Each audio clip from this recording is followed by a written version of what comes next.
All right. What's going on? We're gonna get started in a couple minutes here. Yo.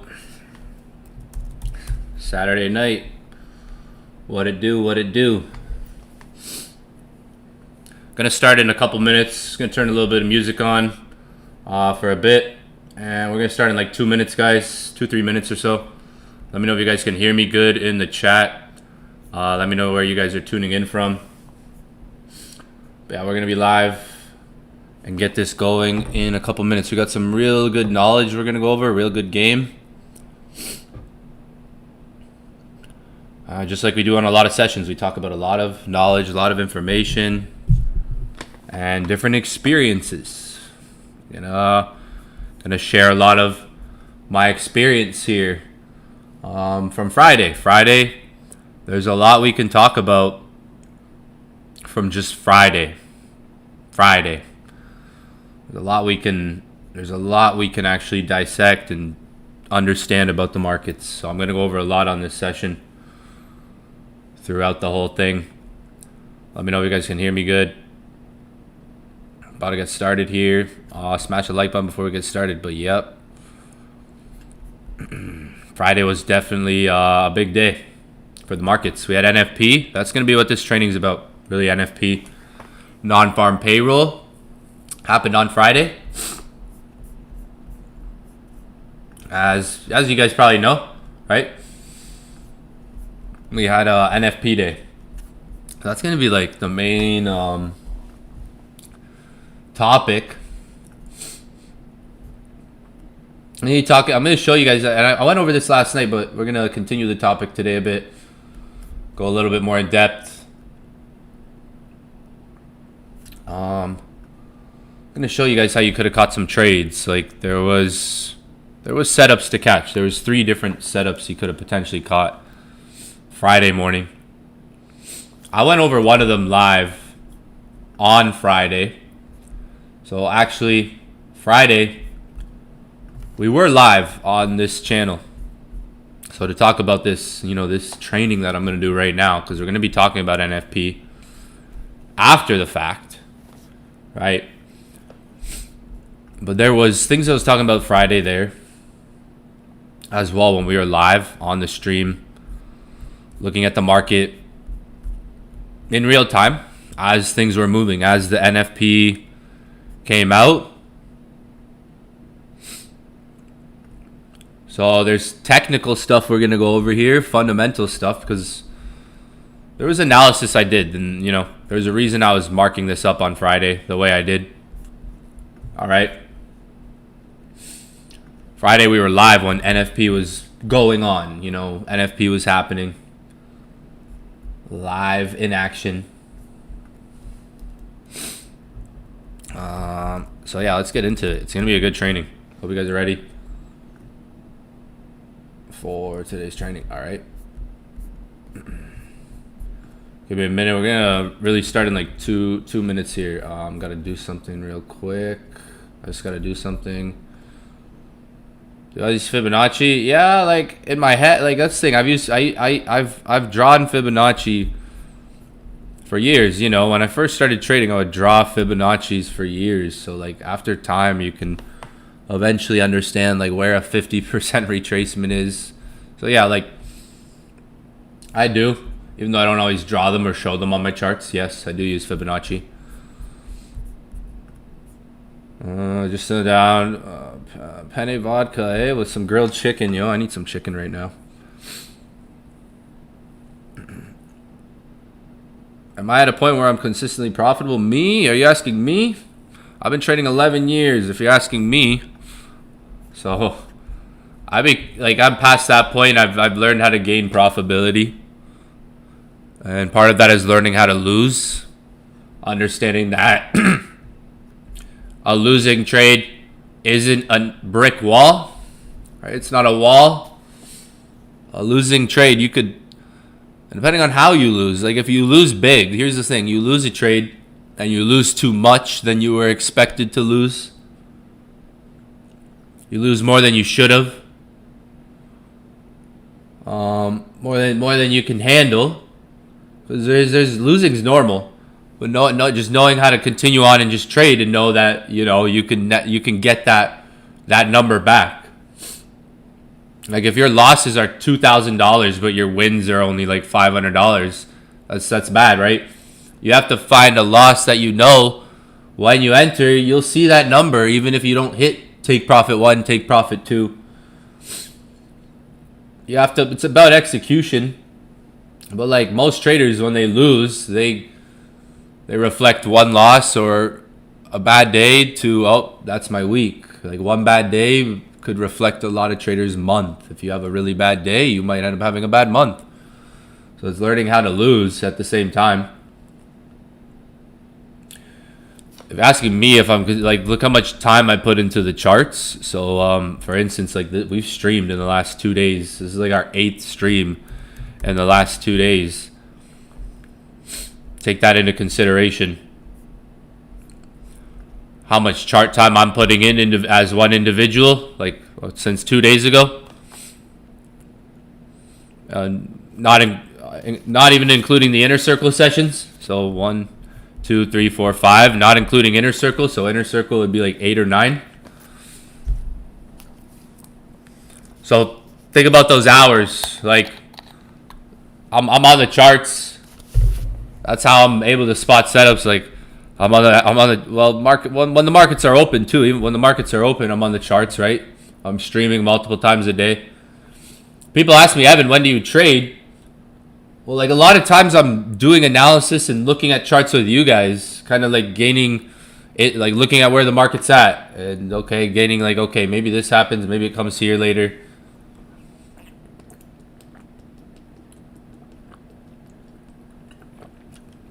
I'm a day trader.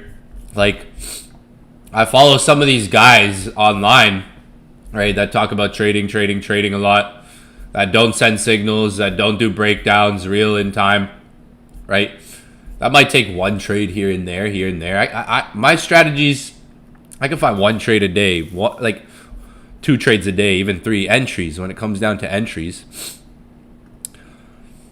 If you guys think about how much I stream,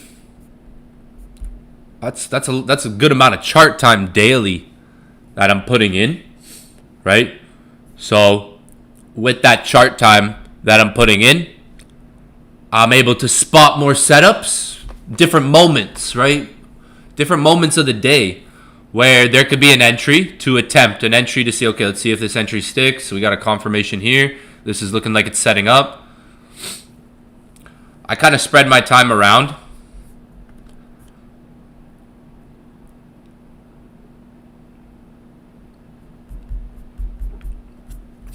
Because I'm trading, like people ask me, like if I'm not on streams, I'm usually probably just kind of keeping an eye on the charts or something I talked about on stream.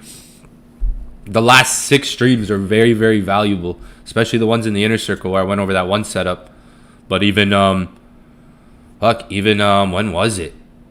The sells, yeah. Like here's the thing, this was before NFP.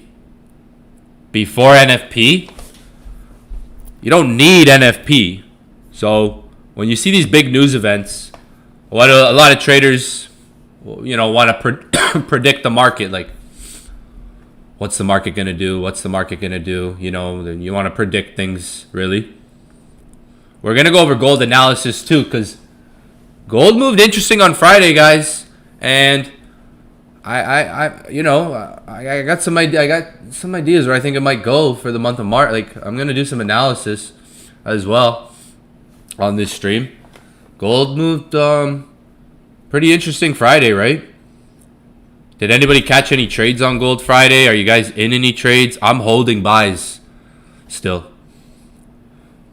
So I'm gonna open, market's gonna open, and it's gonna be one of those situations where it's like, let me see what happens. I'm holding buys that are in profit. Did any of you guys catch any trades on Friday? Let me know in the chat. Hey, you guys caught anything? Maybe. I gotta fix something. 1 second. Best trade setup for you, right? All this market that. Wow.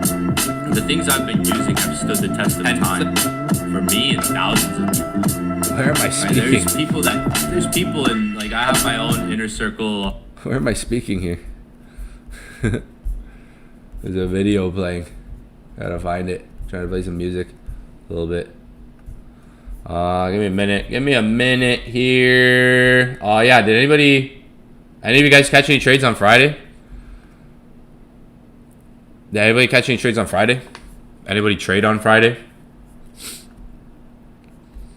If anybody was on one of the live streams I did before NFP, you don't always need the news, but you can still stay patient in news. I'm going to show you this session. Like, you could have been really patient in the news. You didn't need to trade the beginning of it. You could have caught an entry afterwards too. I'll show you how you could have caught 1 or 2 entries even after the news later on. And then we'll do some analysis. But some psychology that you guys need to understand even about news is like, there could be a trade before that puts you in a good position that you don't even need the news. That it's like, okay, you know what, I caught this trade. Until you really gain experience, because like news days, obviously it's 1 day in the week. Can be significant, but it's 1 day in the week, 1 day in the entire month, right?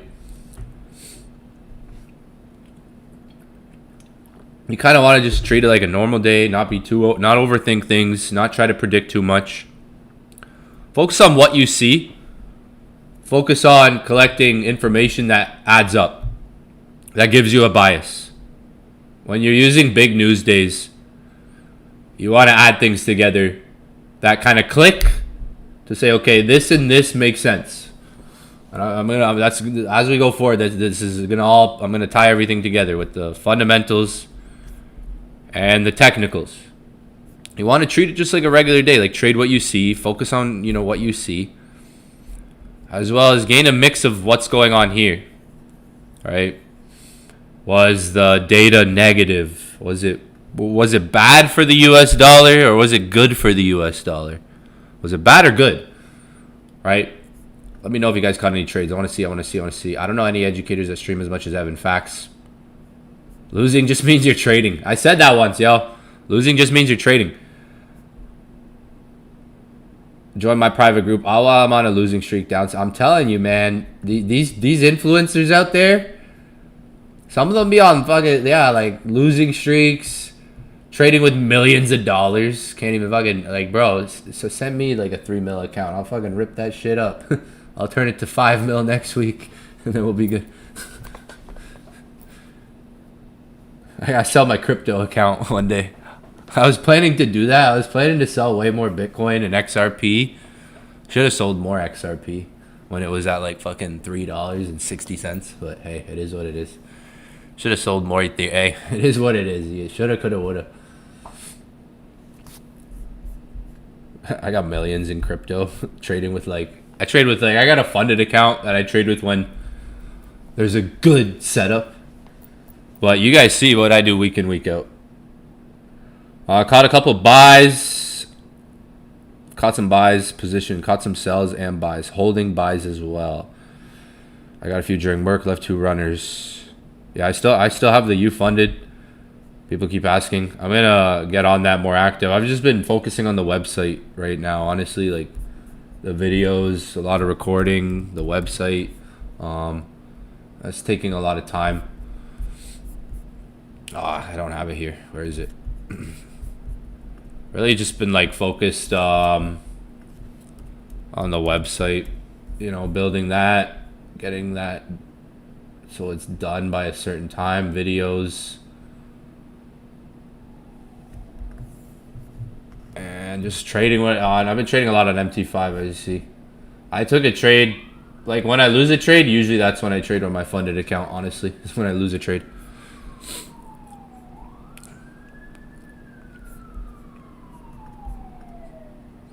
And streaming a lot, just a lot of things. Signals, boom, boom, boom, boom, juggling things. Yeah, so Fridays present that opportunity. Like if you look at gold right now, it finished Friday stronger. It does that a lot. Is the camera on? I'll put it on. Give me a minute. I gotta fix this. Something's wrong. Why is it? Something's wrong. If you focus on so much, you overcomplicate. Give me a minute. Give me a minute. Is the camera on? Oh no, it's off. Give me a minute. Hold up.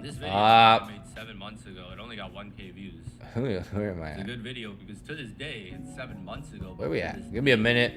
right? We're gonna fix some things. We got some turbulence Right there. To this going day, on. it's, stuff that I'm teaching you guys every week, the format of We it. got some turbulence. About the market. Give me a minute.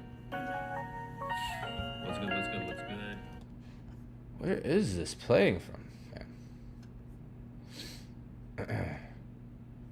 Give me a minute.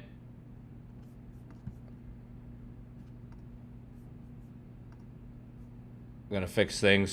Just need a couple minutes here. Oh. What is going on today? Camera came off? Yeah. What's wrong with this thing? Give me a minute. Give me a minute. Telegram. And this is where Where's things this get simple. playing Right here. from? It's not that much. Give me a minute. When you're looking at like price levels, so whole numbers, right? Like XAU gold above the $5,100 key level. So this is on Monday. So that's when the market was here. So this is like Monday whenever we were doing our analysis. Like here, we wanted gold to actually come to 5,100. That was one thing we had in mind. At that time, it made more sense because it was like the market was closer. It was like, okay, maybe we could go to $5,100. So that right there, like I said, Some shit happening here. What's going on? Because it doesn't want me to do both. Well, it is what it is. It is what it is. What's going on?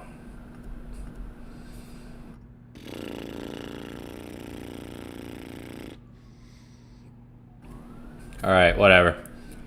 It is what it is. All right. It is what it is. I saw I posted in Telegram. Hey man, it's facts, yo. People are asking me about an unprofitable trader, bro. Like, I gotta be real when people start to be like, yo, Evan, what do you think about this unprofitable trader? Huh? Like, I don't give a fuck, like, to be honest. I gotta focus on the market. Yeah, so some people saw that. I mean, it's facts. Like, I've been trading for 11 years before these guys even started trading. I've made 7 figures, multiple 7 figures before most of these people even touched 7 figures, right? So it's like, I don't know. Like, you guys are, yeah. Like I just said, you know, I'm not hating, just speaking facts. Yeah. This is why most of you guys are. People are like, so people are asking me about an unprofitable trader, and that's where I draw. That's where I like, yo, what do I think about an unprofitable trader? Like, you guys are focused on 2 dudes in a hot tub. So yeah, before I get to the charts, let me say something real quick. Like, a lot of you guys are doing trading completely backwards if you're consuming content all day, thinking that's what's gonna make you a better trader. You're watching podcasts, TikToks, YouTube clips, just endless content. You're focusing just on the wrong things. Like, you're really just focusing on the wrong things. Like, most of you guys actually aren't putting real time into the charts. You're just studying price. Or maybe you're just not even studying price. You're not watching the setups form, right? You're not watching the setups form. You're not studying price. You're not putting the real time into the charts. You're sitting through sessions and seeing, you know, you're not sitting through sessions and seeing how markets actually move, right? Instead, if you just watch content, consume content, you think eventually you'll know how to be profitable. That's not really how it works. Trading's like a real skill.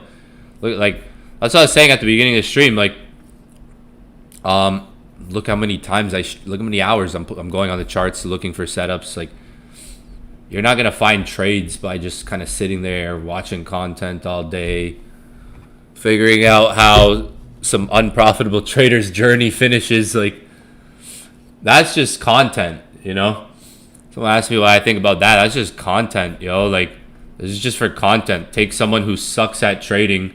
Let's make him profitable because most people suck at trading, right? So if he finishes, which that's probably what the script has in play, right? The script is probably he's gonna finish out profitable, killing it, right? That's where, you know, and then it looks as easy as that. Nah, bro, you gotta put in the time. If you think this is what fucking profitable traders are sitting around doing, fucking chilling in a hot tub, fucking doing whatever, like, no, man. Let's be real. So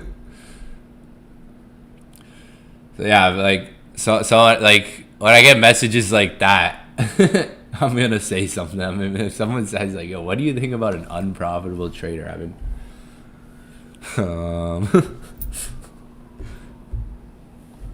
it's funny. It's funny. It's comedy for me. It's just funny. It's funny. Like it's funny, right? See, like some of you guys, like before NFP, everybody was at like kind of on this stream. Everybody was asking me, what do I think about gold for NFP? And I said on that stream, I'm not really worried about what it's gonna do on NFP. I'm not really thinking about that right now. So it was like this stream. People are asking in the chat, hey Evan, what do you think about NFP, gold? What do you think gold's going to do on NFP? And I'm like, you know what? I'm not too worried about that right now. NFP, that's coming later. I'm not worried. I'm not predicting that right now, you know? Obviously it could form, like, yeah, it's probably going to go up. That's what I said a couple times throughout the streams. Like, it's looking like it wants to go up.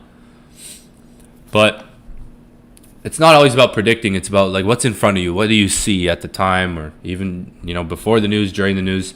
Because before the news, there was this setup, and people are asking me like, what do you think about the NFP? And from my experience, it's like I could maybe find a trade before NFP that puts me in a position, you know, to kind of be on top of things for NFP instead of be emotional, like waiting for it. It's like, is there a setup? Like, you might be waiting for NFP. Meanwhile, there's like a trade setup right in front of you that you could go for. I caught buys on Friday and sells, like multiple moves that I could break down and spend a lot of time breaking down. And I already have throughout a lot of these streams. Right? Like people asking like about the people asking about this, and I broke this down already. So if you go back on the streams I've done, I broke this down. I even went over this setup live before it happened. So that's the thing a lot about, like, if you look at like me and my streams, a lot of these trades, a lot of these setups that I'm catching, like I'll analyze and talk about on a live stream. Like, yo, gold looks like this right now. If this happens, we could get a push up or a push down, you know. And this was before the sells, right? Before the sells. Before the sell setup, simple sell setup. Now this was before NFP. Remember that. Right now, I think with the volatility in the market, things are moving. It doesn't just always wait for NFP. There's some moves even before in the day. Like this was a buy I caught before the sell. So it's sometimes just like what's in front of you, strategy. Struggling traders, like I've said this always. I always say this, like consistent traders and struggling traders, the difference isn't the strategy. Most of you guys here probably already know strategies that work. You just haven't, again, used them long enough to understand the execution more, how the strategy loses. Like, is that bad to say? Like, how to lose? Like, because that's part of trading, right? Like, if you know you have a strategy that works for entry confirmation, right? You got to, wait for that strategy to set up. You got to wait for your setups. You got to stay patient. Wait for your confirmations. Trust your strategy, right? Most of you guys have probably learned enough strategies over your months of trading, because I see some of you guys said you've been trading for 4 years. Back over here, I think I saw 4 years, 2.5 years. What else? 6 months.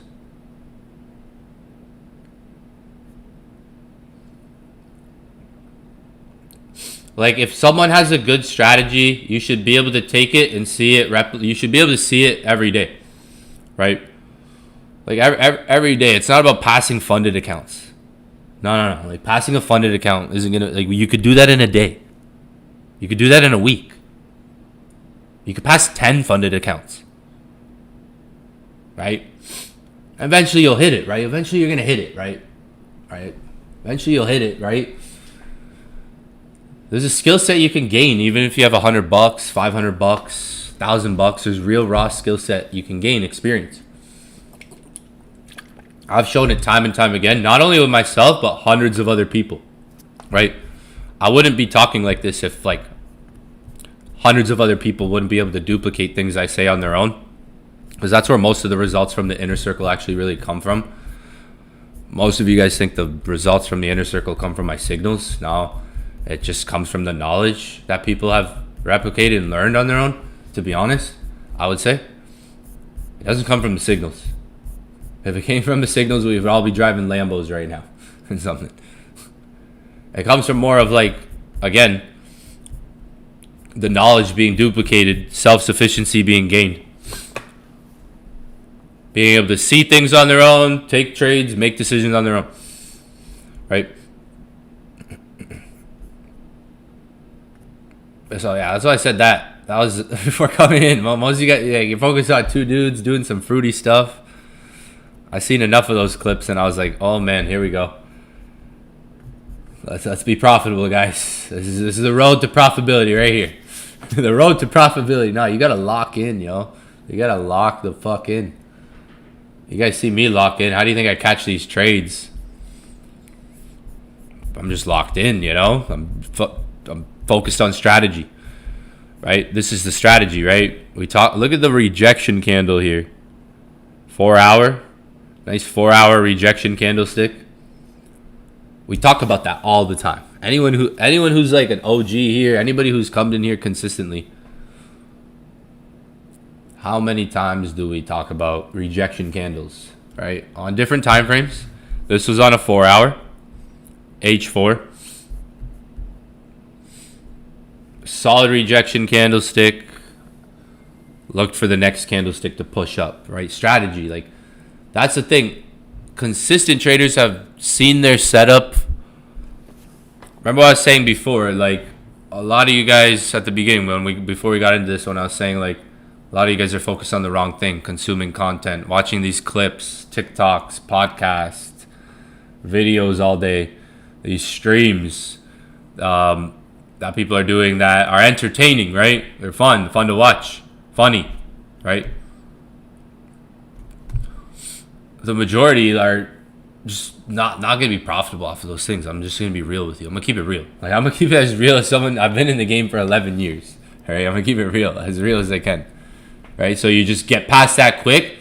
And if you're a struggling trader, if you're not profitable, you just have to take steps back at this point and relearn things, right?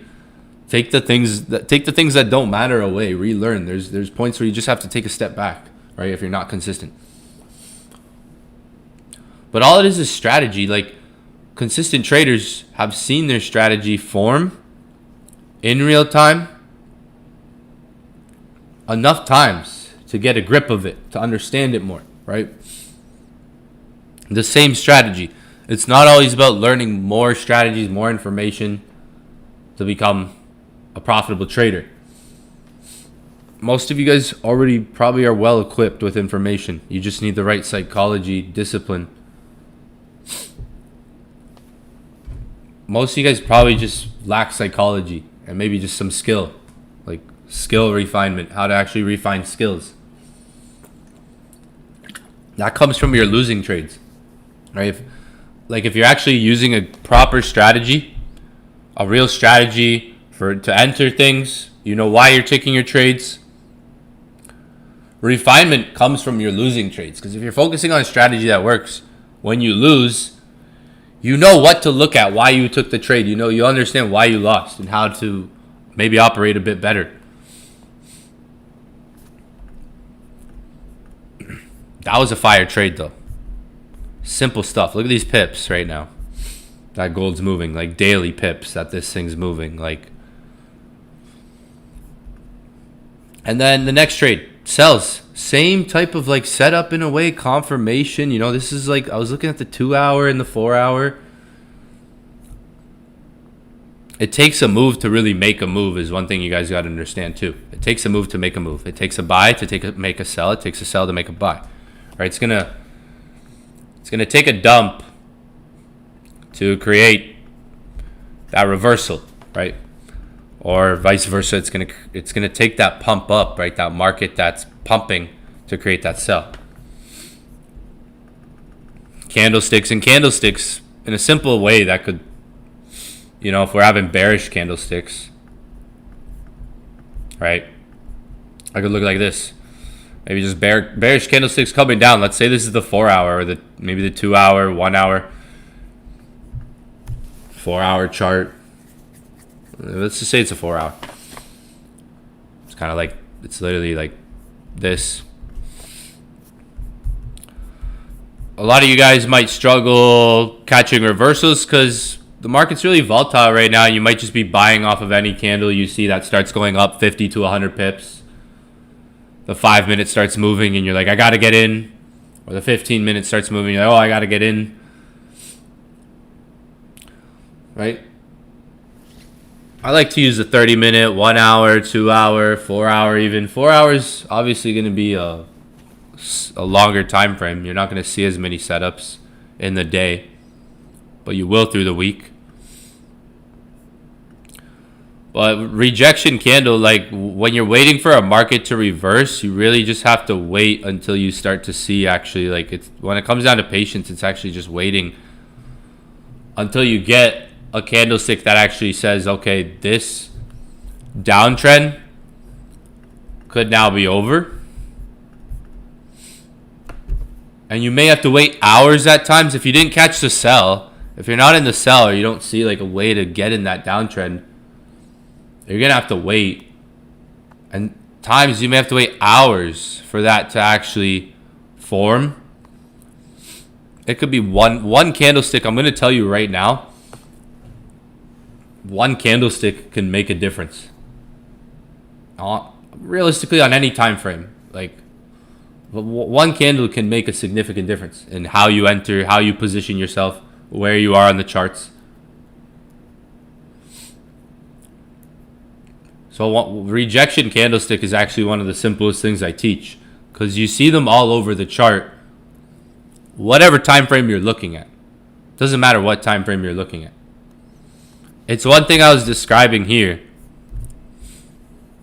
with this sell setup on gold. How we're getting a rejection candlestick. Now, gold was pushing up, obviously. It was going up, right? Gold was pushing up. Gold was pushing up. You guys can see that on the chart. So I'm not guessing as far as, okay, look where price is. Price pushed up. It's obviously come to an area here on the chart where you can see previous support, right? You guys see that?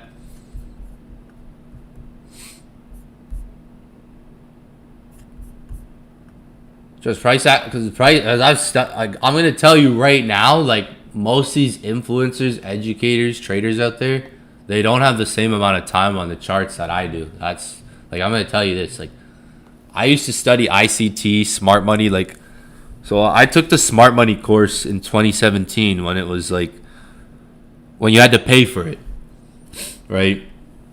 Inner Circle Trader. I found Inner Circle Trader in like 2016, 2017. And I thought it was everything I needed at the time. And it just made trading much more complicated for me. I took some pieces from it, but it didn't help me as quick as fucking how I became a trader. I took some pieces. Like, it's not like everything you see out there isn't everything that you need. You got to take pieces from everyone out there and be like, okay, that's all I really need. Because like if you think like everything, there's more that you need. It eventually comes down to applying things and then seeing how effective it is for you. Because everything out there might not be the strategy for you too. So like I teach things that you can see on a daily basis so you can learn faster. Some of that smart money stuff, like it is there, but I think with millions and millions of people using it, you would see way more profitable traders from it. If millions and millions and millions and millions of people are using one thing and trying to figure one thing out, you would see a lot more profitable traders with that one thing. I could teach one thing that could get you guys way more entries on a weekly basis than all the facades and theories out there. So, I mean, to each their own, right? Take what you need, discard the rest, type of thing, type of conversations, right? Everyone has their own path, but it's like all that stuff. Like, I teach very practical things day in, day out that are there on the charts, right? This was, again, the other night. So not only am I doing the analysis live, but I'm talking about like, yo, like maybe we got a rejection candle here, pump up. Makes sense when you look at structure too, right? So really, I'm looking at the candle behavior in a spot like that, in a spot where the market's pumped and I'm in an area of interest where it looks like sells could happen. I'm really watching candlestick behavior, right? Are the candlesticks flipping?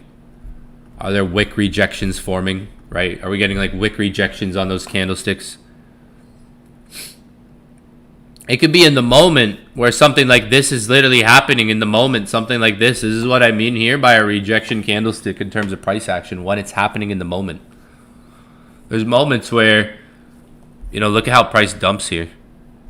Huge dump. Just fucking ran down. Like huge move down. Okay. I was watching this candle. And I'm starting to see this wick form in the moment. Because, like, the thing you guys realize, like, it's easy to look at pictures and videos online. But then when it comes down to the things in the moment, it's much different. I have a lot of experience on that. I would say, I remember me and one of my buddies, like Nick, me and him have probably, like, we saw our hours because we would live stream. We had 50,000 hours streamed. Me and him. I remember him, like, I was like, damn, I have a lot of time on the charts. I that's just like in one place. Anybody that used to follow me back in the academy, I had 50,000 go live hours over the years. Another guy, like me and two others had like, I remember my buddy Nick, I think another guy named Mike, had like 60,000 hours like on like streamed back in the old academy. I want you to think about that real quick. That's not including like my time on my phone. That like, and I left that academy like a bit over a year ago. So until then, I don't know how much time I put on the charts, but like collectively, guys, like I've put a lot of time. Think about your job. Like some of you guys have real careers that you spend 50, 60 hours a week at, maybe even more, depending on the career. I don't know. Think about how much hours you've put in your job or in your school or in your video games or in your movies or in your TV or in your cell phone. Right? I've put my hours into gaining a skill that can make me money. And I could be on the toilet. I could be laying down watching a movie. I could be at a restaurant at dinner with my girl. I could be literally chilling, like having dinner with my girl, literally on my phone looking at things. I'm taking a trade, nothing's going, it's quiet, and I'm like, oh yeah. Because I'm like, that's the skill set, right? So it's like moments, you have to put time into the charts where you can gain enough experience time. That's why I share all these experiences with you guys. If you guys look week in, week out, there's too many experiences I share with you guys. If you actually watch every single session I do, I'm sharing different experiences with you guys that I did live or that I did with you guys or that I sent a signal on or that I shared something that I did on my own. Stuff like this. That's what it comes down to, and a lot of that stuff becomes instinct. over time.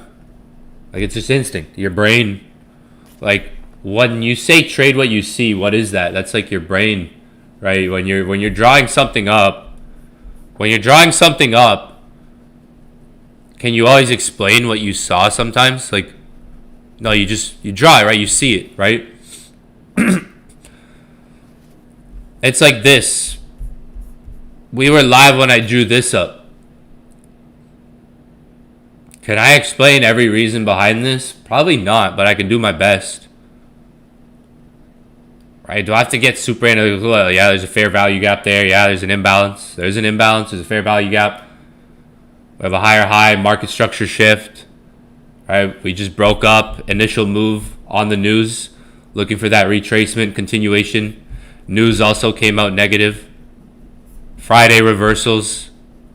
So can I, like, there's a lot, like there could be a lot of things that go into this, or it's just like, yeah, I was just looking for the retracement on the news.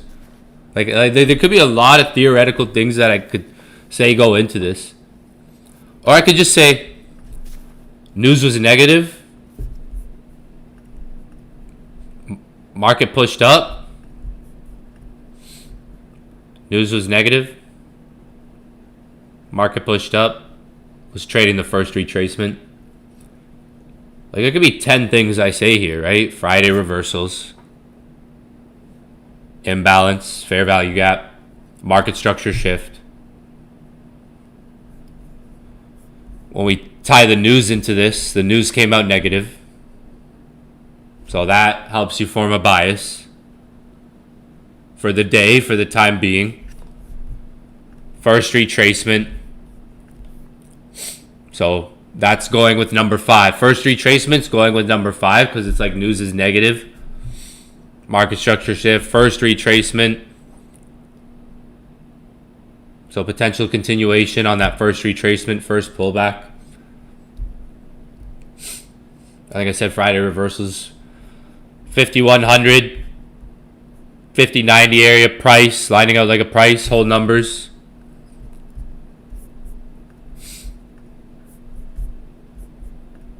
That was from Friday. We were here. So it's like, at a point, like, for someone who's been trading 11 years, it's like, you might see me draw something like this up, and it's like, oh, why'd you do this? And it's like, I could just be here and say, at my level, it's like, not like I needed everything. Like, I see what's there. My brain sees what's there, right? I see what's there on the chart. Obviously, there's an imbalance. Market structure shift. Retracement. Continuation of the news move. The news created an initial movement, right? The news created an initial move to break out. Like, if I wanted to confuse you guys, I could. If we really look at this simplified, like, right, first retracement. I don't want to get too confusing because it's like, really, at the end of the day, it's not that confusing. News was negative. Unemployment rate went up. So when we're talking about NFP, you have the unemployment rate, which is really important.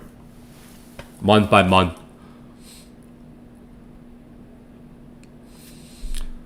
So percentage of total workforce that is unemployed. So if this number goes up, that's not good, right? If this number goes up, if it's an increase, that is not good. Right? Actual less than forecast is good in currency. So this is actually an easy one to kind of gauge and understand.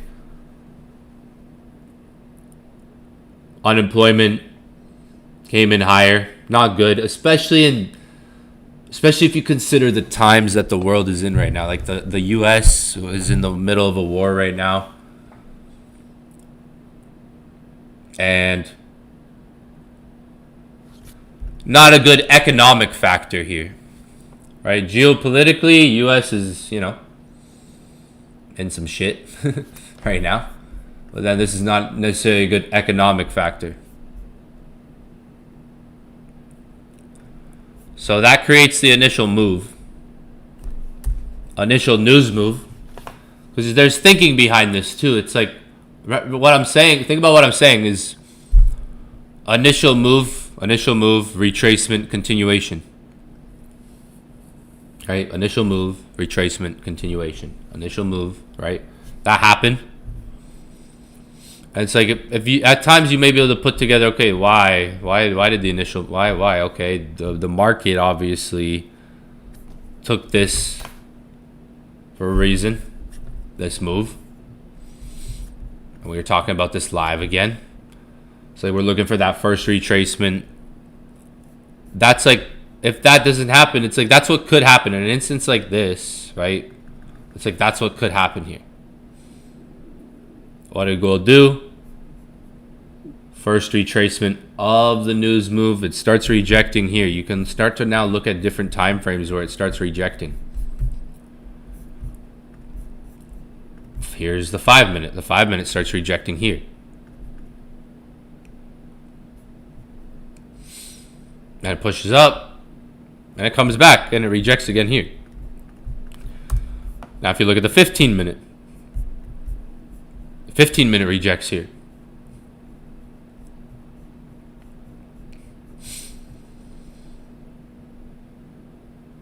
After that initial retracement, you get a 15 minute rejection. Even a 30 minute starts flipping, right? But it's kind of one of those in the moment things where, okay, the market just dissected something. That's what you gotta understand.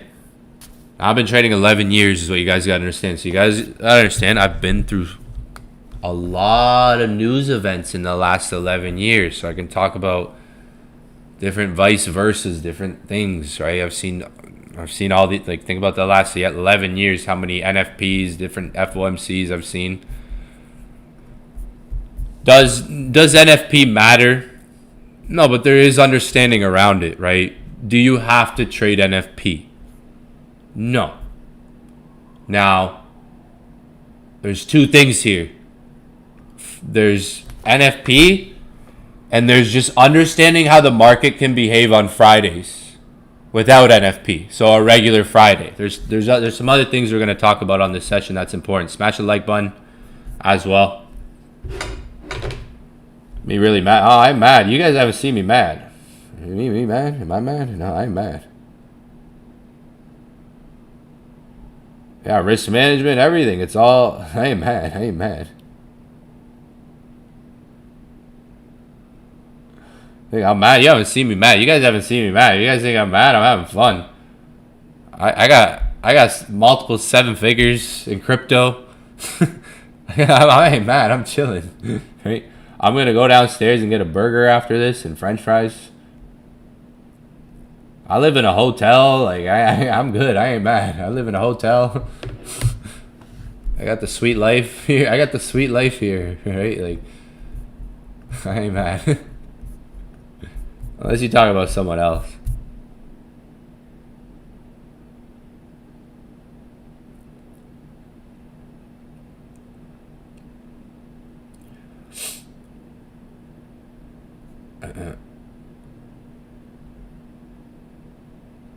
Bow.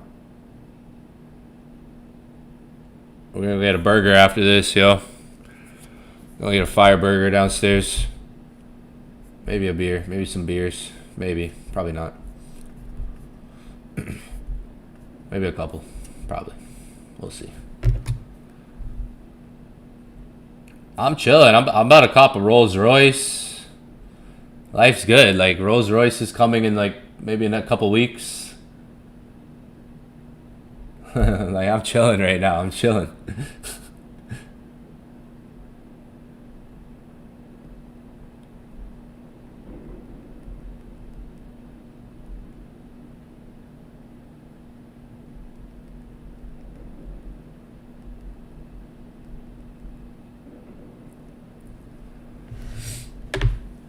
I'm chilling, boys. Boys, I'm chilling.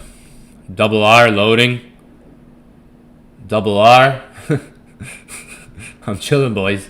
That's the thing. Like, if you guys, like, you guys might think the things I'm taking, the things I say and the things I write, out of different context. I gotta write them differently. I gotta put more emojis, like that I'm laughing. Like I gotta put different emojis.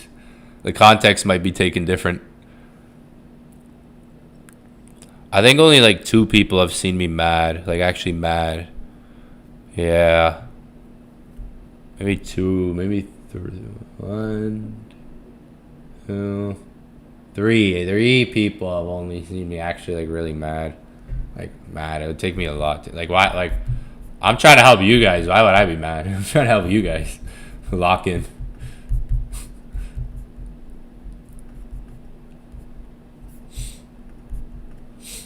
Next setup. So that was like the first setup you could have caught. I mean,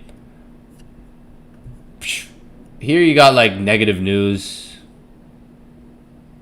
right? So that's like one thing that forms the bias. Like if you guys go back to that session, I was analyzing like, you know, news came out negative and stuff like that. That can help form a bias. Sometimes it's obvious, like unemployment coming out higher is not good, right? That's not good. When unemployment comes out higher, that's not good. Smash the like button, fam. Subscribe if you're new to the channel. That was the first trade I learned back from 2021. Damn, 2021. Oh, snap. Yo, those are crazy days with COVID. The COVID days. Crypto pump. Yo, crypto was wild. Yo, crypto's gonna be... Don't worry about crypto, guys. We got to do a crypto call soon. I think that's our next call. I think our next call is crypto. 2021, that's back. That is back. Yeah. 2021. Damn, yo.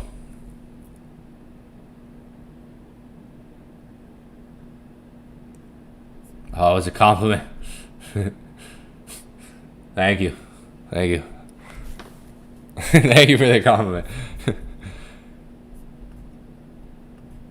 Oh, I get what you're saying. I thought you meant like, oh, I'm mad. See, I took it out of a different context there. See? Context is everything. Context in 2026. Yeah, because like these guys ain't doing it like me, yo. Like, remember like when Alex G did his signals group and then he failed? You guys know it wasn't actually them that were sending even the signals. They had other traders to help them with analysis to send trade ideas. I have proof of that. I have proof. I wouldn't just say that. I wouldn't just say that. I wouldn't just say that. I remember when bro like started like a signals group and it just like failed. We're like, yo, like come on.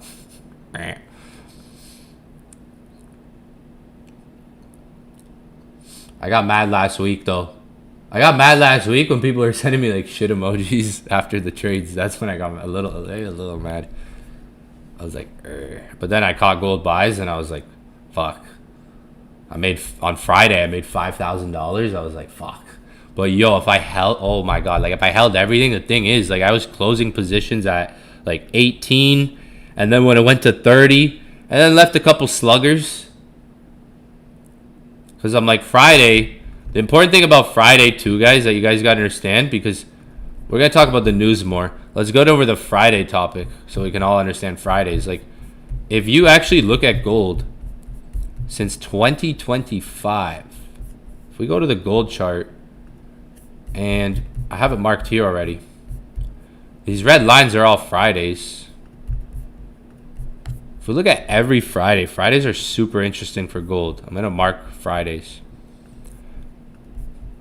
Some of you guys might know this already. If you're new, pay attention here. Because, I mean, some people have seen this like 10 times already. Some of you guys, this might be new. This is important with gold because, like, if you think about us humans, we all have like schedules. Like you guys have your weekly schedules, your life. We can't think that the market doesn't have schedules, right? It kind of does. And are they perfect? No, but like you could start to see them time and time again. That's why people talk about the midweek reversals. Like often people talk about midweek reversals, Monday high, low. Fridays are interesting days with gold. I can't say for other markets because I started to notice this on gold. many years ago. Like the patterns that I teach to this day, like I've been teaching since 2019.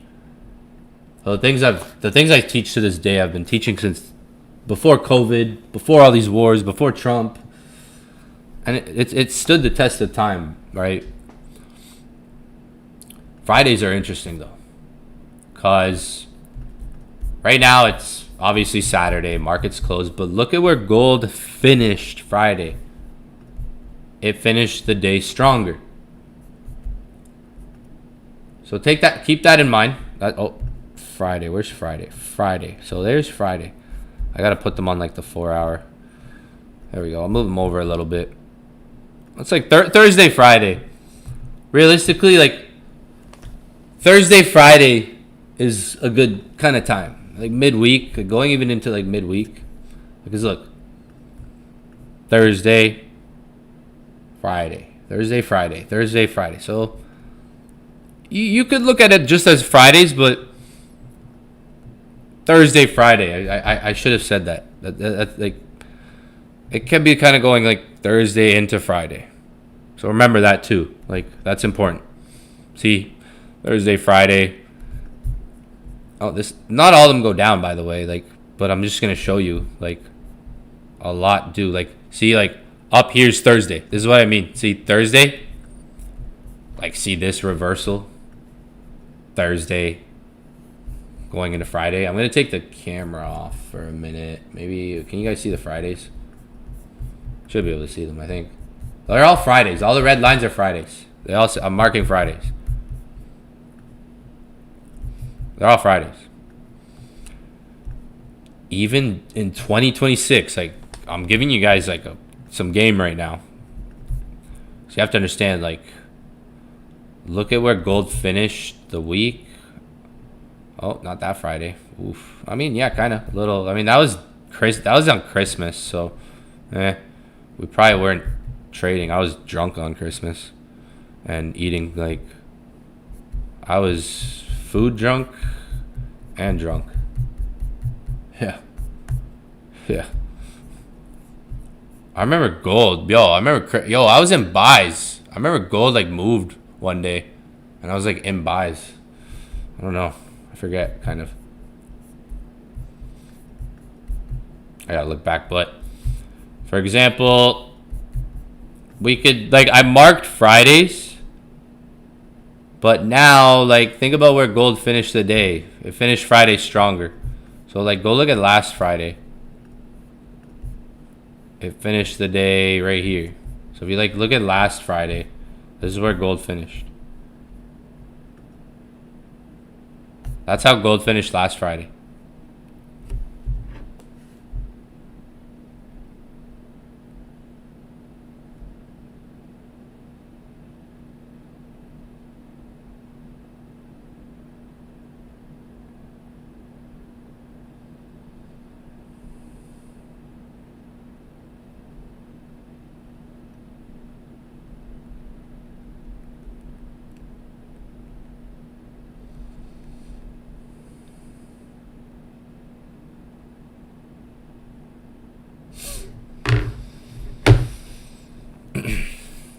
So look at last Friday. Gold finished the day stronger, right? Strong finish for the day, you know? It's like the market's closing on Friday. We all know that. And the weekend's coming, so it's like you're probably going to want to be out of your trades, close your trades, right? This tends to happen on gold on Fridays. Even if you look at 2025, like you go through different weeks of 2025, you'll see this more than enough times. I'm going to show you 2026 so far, but moving forward, think about how last Friday the market finished, how the day finished.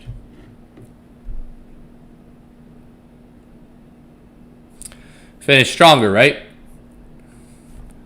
So again, think about this Friday. We finished stronger. You know, gold tends to do this. So if we look at the last 3 Fridays now, you go, boom. Think about 3 Fridays, though, 2 weeks ago. where did gold finish the day? All right, Friday's down here. The gold finishes the day stronger, right? So it's actually some behavior you could start to see. It's kind of like Thursday going into Friday, though, guys. It's like Thursday going into Friday. Look at 3 weeks ago. So technically the fourth Friday ago, where does the market finish? Market literally finishes right there. Look how gold finishes the day on Friday, February 13th. Similar to the next 3 weeks after that we just looked at, right? Finishes the day stronger. So tendency with gold, Fridays, Thursdays going to Fridays, especially if you were to consider, if you were to consider how Monday,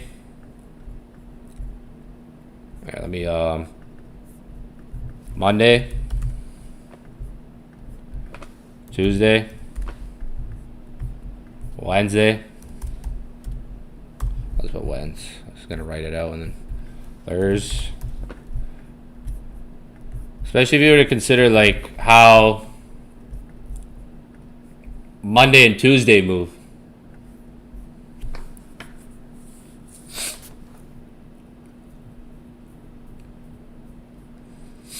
Let's suppose Monday, Tuesday, going into Wednesday are more bearish.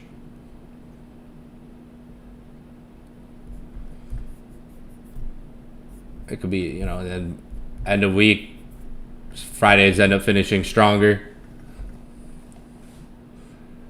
Depending on how price is even delivered going into Friday, because it's like if price is dropping down majority of the week,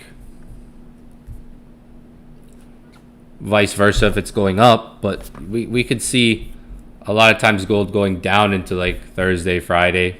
Not every single time, but even this week, like gold dropped like all week.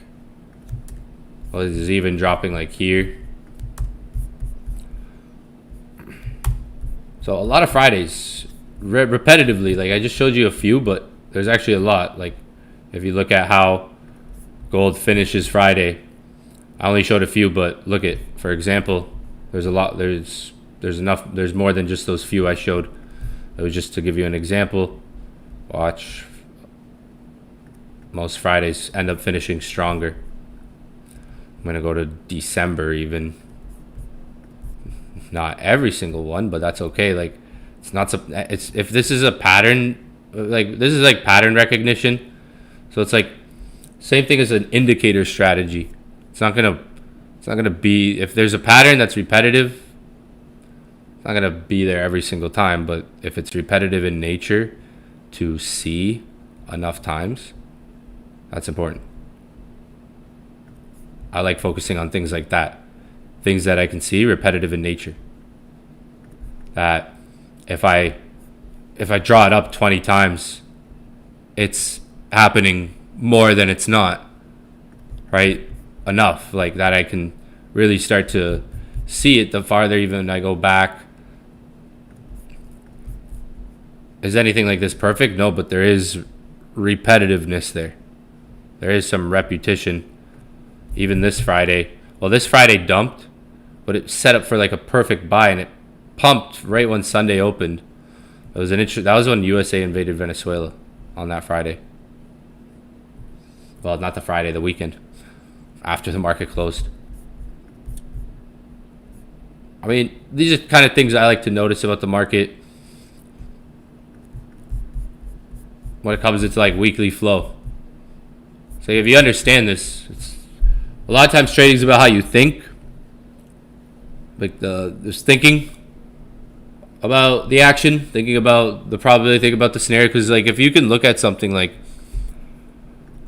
gold finishes usually strong on Fridays, you know that.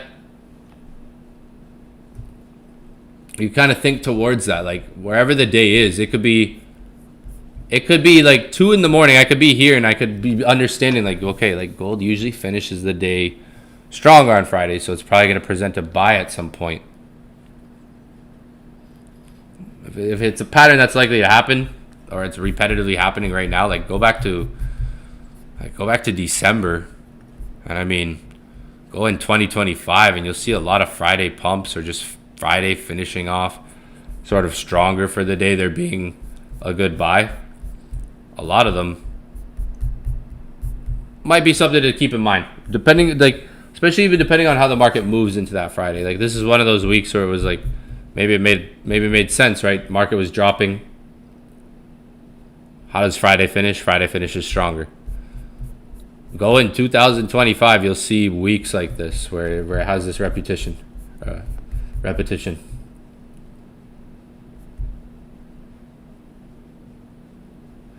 Oil's $91. Oil already started. Gold's next. I don't want to be optimistic, but guys, like I've been trading 11 years, and we're in a war right now with U.S. U.S.-Iran war. U.S.-Iran, you know. Oil's started. It's on the way to 100. Gold's probably going to have a big boom up in the next 2 weeks. I wouldn't doubt it. Oil's $91 right now. Wow. Looking like it could be on that. If you bought, congrats. You know, it's not a good thing. Like, it's like, yeah, profits. If you bought, same thing's gonna probably happen to gold.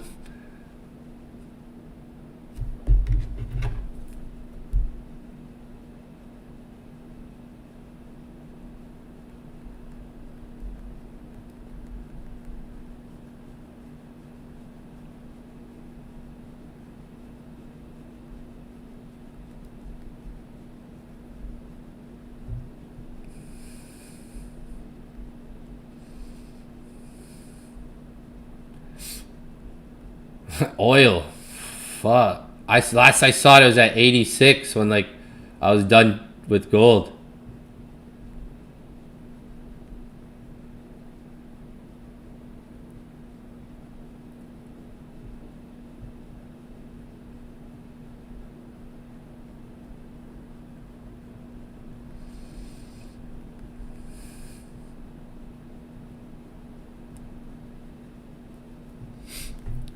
$91. Oil crisis. So this war, one thing to understand is even if it finishes next week, which it's probably not, it's probably going to last some more weeks from the looks of things, I think. U.S., I think, is about to attack hard.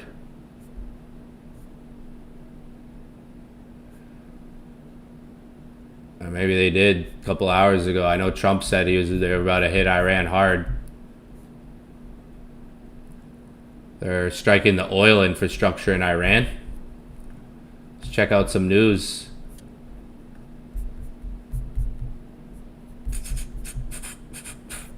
Oil, crazy. 81, 91, I mean.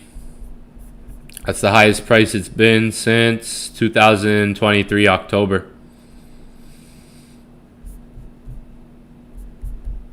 Looks like we're going to $100.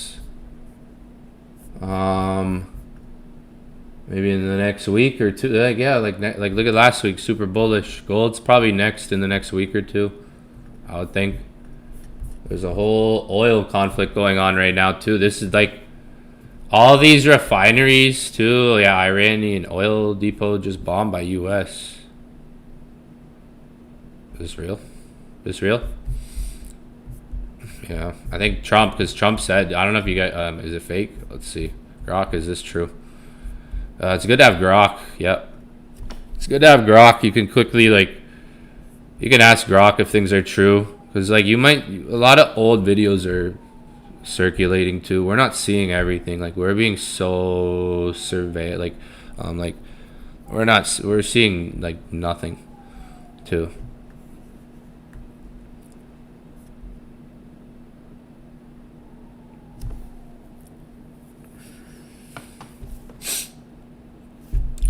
Grok saying, yep, U.S. confirms Israel strike this depot department.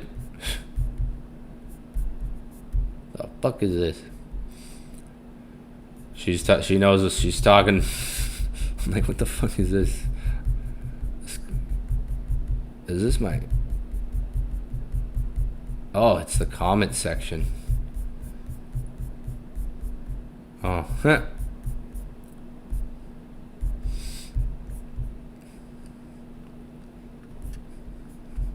yeah, like if you usually when you see videos like this, you click on them and you go to the comment section, you always see someone asking like, Grok, is this a real video? Verify. So when you see videos, like before you like think or headlines, anything, just click on the comment section and see that. Like,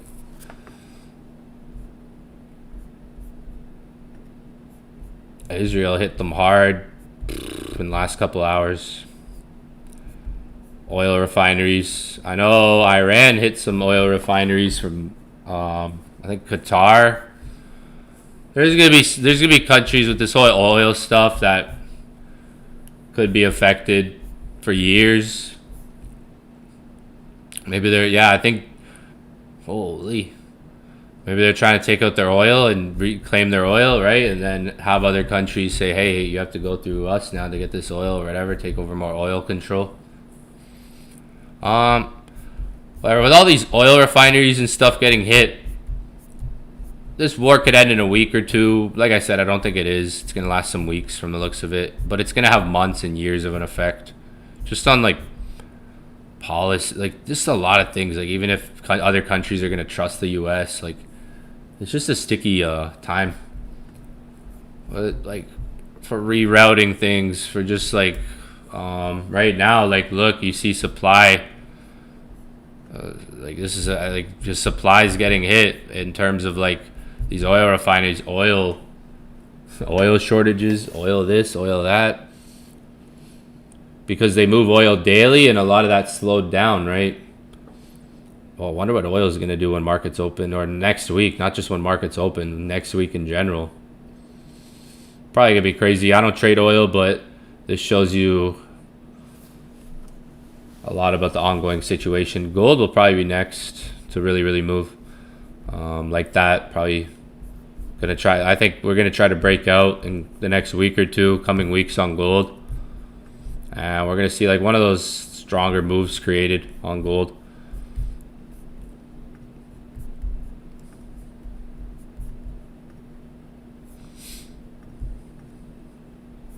Already might have started, like daily already might have started.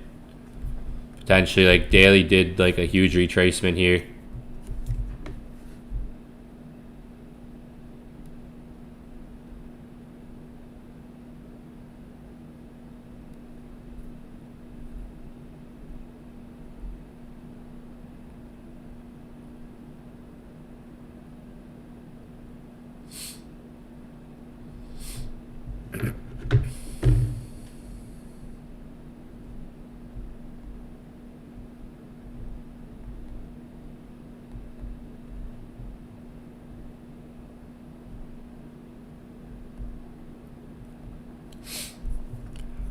I was just looking at text real quick. Yeah, like look at daily on gold, and it might have already started, and next week could go up. Like look what oil's already doing.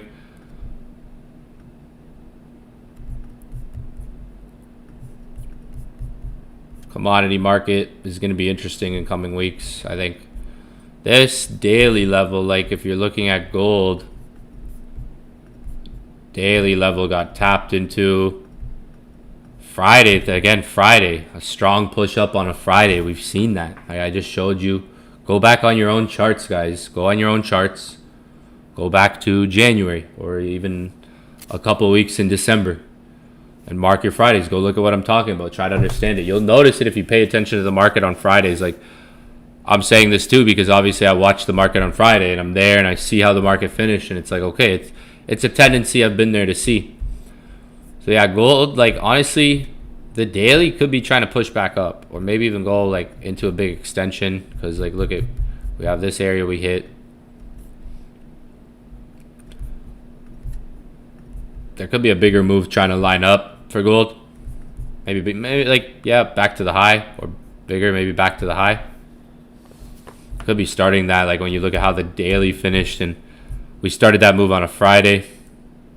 Could travel up into next week.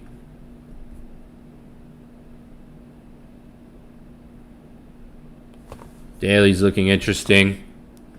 It would be great if we could get a pullback. Maybe any like pullbacks. Like look at that little level that broke out right there on the daily. You can see on the line chart. But market's obviously going to open with volatility like it has a lot of Sundays. Like, so Sunday might not, it's not like there's going to be an easy move to catch or a setup right now to look at.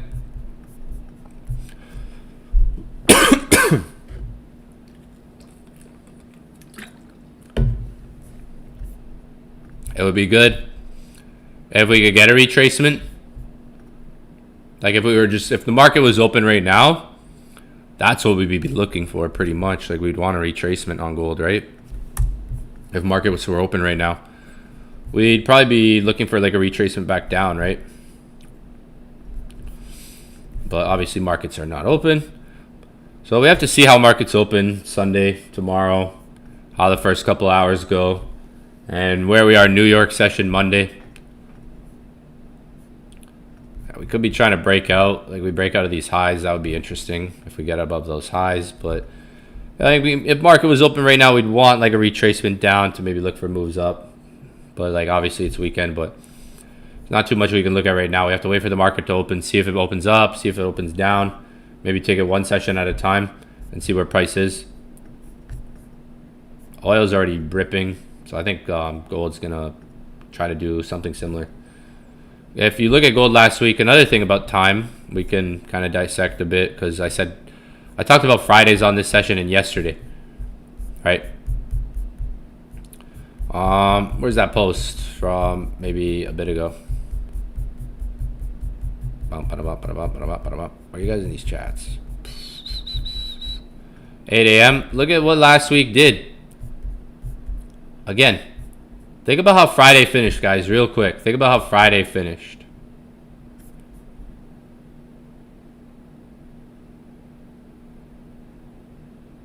Iran's, yeah, okay, there you go. Alex Jones is talking about gold. Gold's about, yeah, I think in the next week or two. Oh, yeah, Alex Jones, he talks a lot. Oh, yeah, that guy talks about a lot of stuff. Go down a rabbit hole with that guy, eh? You can go down a rabbit hole with that guy.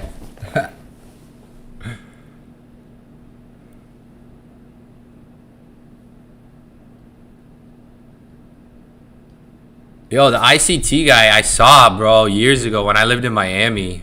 Look at like what is it? ICT fake, bro. Like, he's been exposed, yo. He failed the fucking Robbins Cup like 5 years in a row, and he said he did it on purpose. And he got exposed for demo trading. He did live trading, yo, like. The number one YouTuber trader. So this guy's like the number one YouTube trader. This guy, fucking inner circle trader. Like I ain't hating, but when I first discovered him in like 2016, 2017, I looked up to him. I thought he was making real money. I thought he made his money trading. I thought he did withdrawals. And then he came out and said he's made no money trading, that it's all from just selling courses.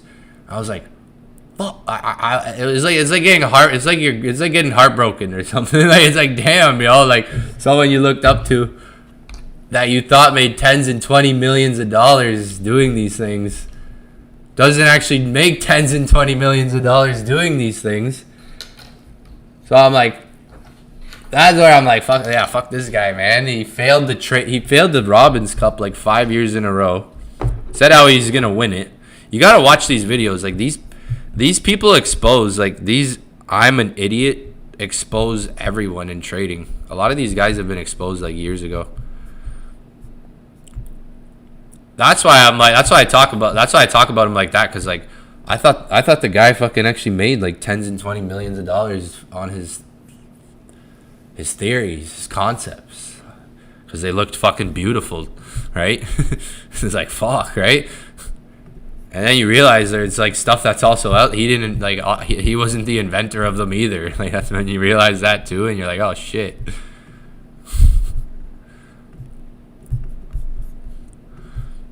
But it was like I thought the guy was legit. I thought he made like, because he claimed to have made like tens and twenties of millions of dollars. I'm like, fuck. It was like a heartbreak. Watch those videos. I watch this guy. This guy's exposed like the heck out of him like crazy. He's the kind of guy to wake up and tell you he's going to sleep, basically. Kind of got to wake up and be like, hey guys, I'm going to bed. Something like that.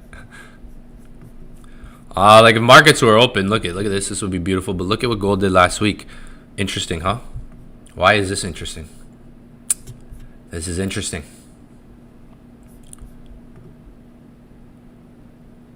I think this is interesting because they want to buy. If gold's gonna go up, there's a lot of demand right now in the markets, right? A lot of demand and stuff like that in the markets. So I think this is interesting because if they're gonna buy gold, they're gonna want to drop it lower, right? So what did they do last week? They dumped it every New York, recovered, dumped it every New York, recovered, dumped it, recovered, dumped it. And then what did they do Friday? Again, similar in a way. So it's gonna try to find those lower buys too. This could be something we see where there's dumps to create buys. Demand. They'll want to buy those up. I believe, and I said it, like someone said something about Alex Jones saying that. If you guys, I even said if oil goes up last week, and I think it starts with oil, and then it goes to like gold, equities, maybe a commodity. Like I think it starts with oil. Then I think in the next week or two we're gonna see a big move in gold. It's starting with oil from the looks of it, because fuck, all these oil refineries are different oil refineries are getting targeted and have gotten hit. Ships that have oil, that carry oil, have been tanked down. Like, it's interesting. This is the largest. So yeah, someone said in the chat, largest oil refinery in the world. Oil at 200. I've been seeing people say 120, 125, 130 oil. Bro, Trump is... If you're a Bitcoin holder and a gold holder, if you're a Bitcoin holder, like whatever happens, whatever Trump does, like if you're a Bitcoin holder, worst case scenario is the best case scenario, but we obviously don't want the worst case scenario. Worst case scenario is him collapsing the U.S. economy because of all this. And, bro, Trump only has, this is his last term. Whoever has to go in next has to pick all of this up. It's not going to be Trump again unless he creates some, I don't know, whatever his plan is with the U.S. However this goes. Because think about who has to go after Trump and pick all of this mess up, all of this up. It's not going to be easy. It's interesting times we're in for the U.S. Hope for the best, prepare for the worst is the situation right now. Hope for the best, prepare for the worst. Assets like gold, Bitcoin, I think, because if U.S. like if this goes bad for U.S. like it could get to a situation where you go to a store and you have to buy a water bottle for $5, like one water bottle or something, like, and that's when Bitcoin, like the thing that's gonna buy you the most in dollars is assets, where it's like Bitcoin's 200K. That can buy you more. That gives you more purchasing power with your money. Realistically, gold is going to be like $10,000, $15,000. That's going to, like, people who aren't holding assets, people who are just holding dollars, are going to lose their purchasing power. Potentially a lot. Right? Like, if you think about what's going on, depending on how bad and extreme this gets, right? Like, who knows how bad it gets. I don't know. Trump, midterms are coming. So it's like the midterms are coming. Someone else has to pick this all up, right? He's different. Let's just say that. So if you look at their slogan, it's peace through strength, right now. So they're trying to go through diplomacy, everything through strength. They talk about peace through strength. And right now, look at what they're doing, right? Other countries are looking at this like, can we trust the U.S.? Again, U.S. just tried to overtake Greenland. They failed. They tried to overtake Canada and impose 100% tariffs on Canada. Failed. They threatened EU, and the whole global tariffs failed. So now what do? Invade Venezuela. Bomb Iran. Look what happened in Mexico. Oh, we got to go for Cuba next. Right? Other countries right now are probably considering, like, can we actually trust the U.S. right now? Like, can we sit there? Yeah, like, they have the military and everything. Like, who knows who's net? Like, you know what I mean? Like, so if this, like, I don't know if Trump had plans, if they were planned for this, but Iran is Iran. Iran's not Venezuela. Iran's not Cuba. It's different what they're going against, right? Look how long Ukraine and Russia has lasted for. Quite a long time. 4 years. Whoever has to pick this up after Trump is going to be in a situation. Especially if they are weaker than Trump. What if the next person is not a Donald Trump? What if it's a Joe Biden? And that's fine and all. It doesn't need, like, if you like, Joe Biden's probably sitting there like, oh, what did I do wrong? Right? Joe Biden's probably like, oh. We all slandered the guy for years because of all the woke stuff and, U.S. trying to push all this transgender, this, that, woke shit. But now, other countries could be sitting back like, yo, like, let's see how this plays for U.S. The war in Iraq, look how long that lasted, and they didn't even, like, what did the U.S. benefit really from that? Look how long that lasted. So, I mean, there's an old time saying, pray for the best, hope for the best, prepare for the worst type of thing, right? Bitcoin could be setting up. Let's look at it on a logarithmic standpoint of view. Yeah, Bitcoin already might be potentially making that next setup soon. Like, look at where it's trading right now, right? Otherwise, maybe we come a bit lower. Like, maybe we get one more crash. But, like, look at Bitcoin right now. Same setup as over here.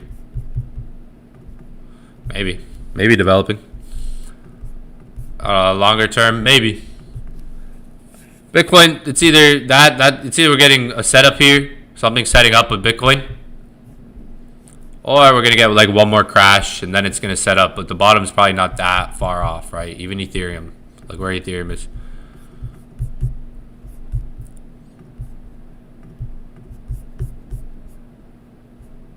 Once it really,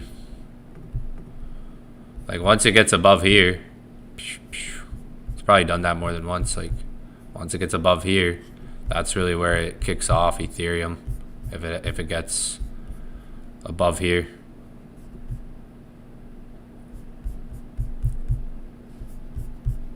We gotta do a crypto call probably tomorrow. Probably tomorrow we'll do a crypto call. But yeah, Bitcoin's maybe setting up. There could be one more flush out. But yeah, gold, like, I think gold, I know, like, it's high in price. A lot of people are bearish on gold, but we got a interesting conflict going on. So this war, depending on how long it lasts, like, it's still gonna have an effect for months, years. I don't think it's the only event we'll see in 2026. We've already seen the whole Venezuela. We got Mexico going on.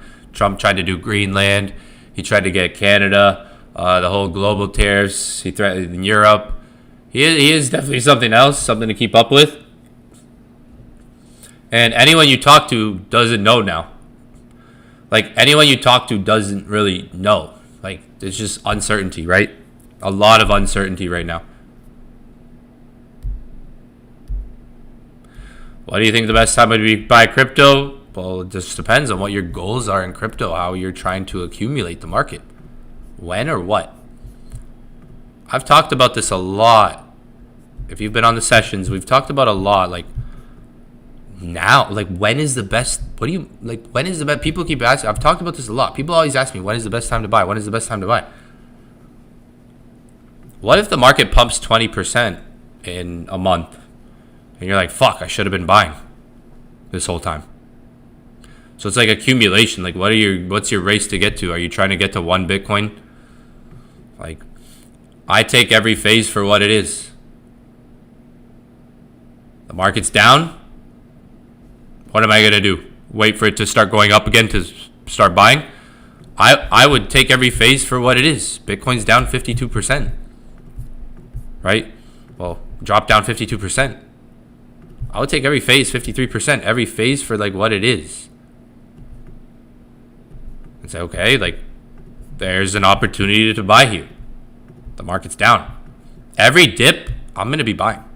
Because there's an opportunity to. There's a cheaper price. So if it dips again, I'm going to be buying that dip. I'm going to be buying every dip as price becomes cheaper. What I can when it's there, especially if I'm on the charts at the right time. Because, like, I was saying when Solana was at 70s, I was saying, one day I was saying this. Solana was in, like, it was like in here. Solana was in here in the 70s. And I was saying, when prices are cheap, that's your goal, to buy things. Like, buy at cheap prices. This is what I was saying. When Solana was in the 70s, I was saying, buy at cheap prices. That's the goal. Cheap prices. Right?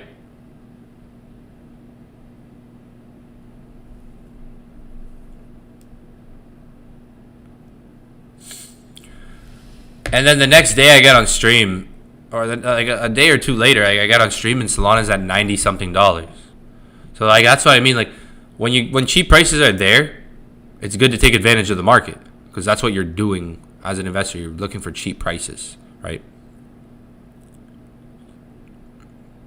So, I mean, next crash, like, next crash down, if you get another crash down, that would be the next best time to buy, because prices are cheap. Right, like, anytime market's in extreme fear, I think, that's my opinion. It's not financial advice, but my opinion is anytime the market's reaching extreme fear, it's a time to be accumulating. Right, we were just in extreme fear. Anytime we're in this phase, I think it's a good time to be accumulating the market.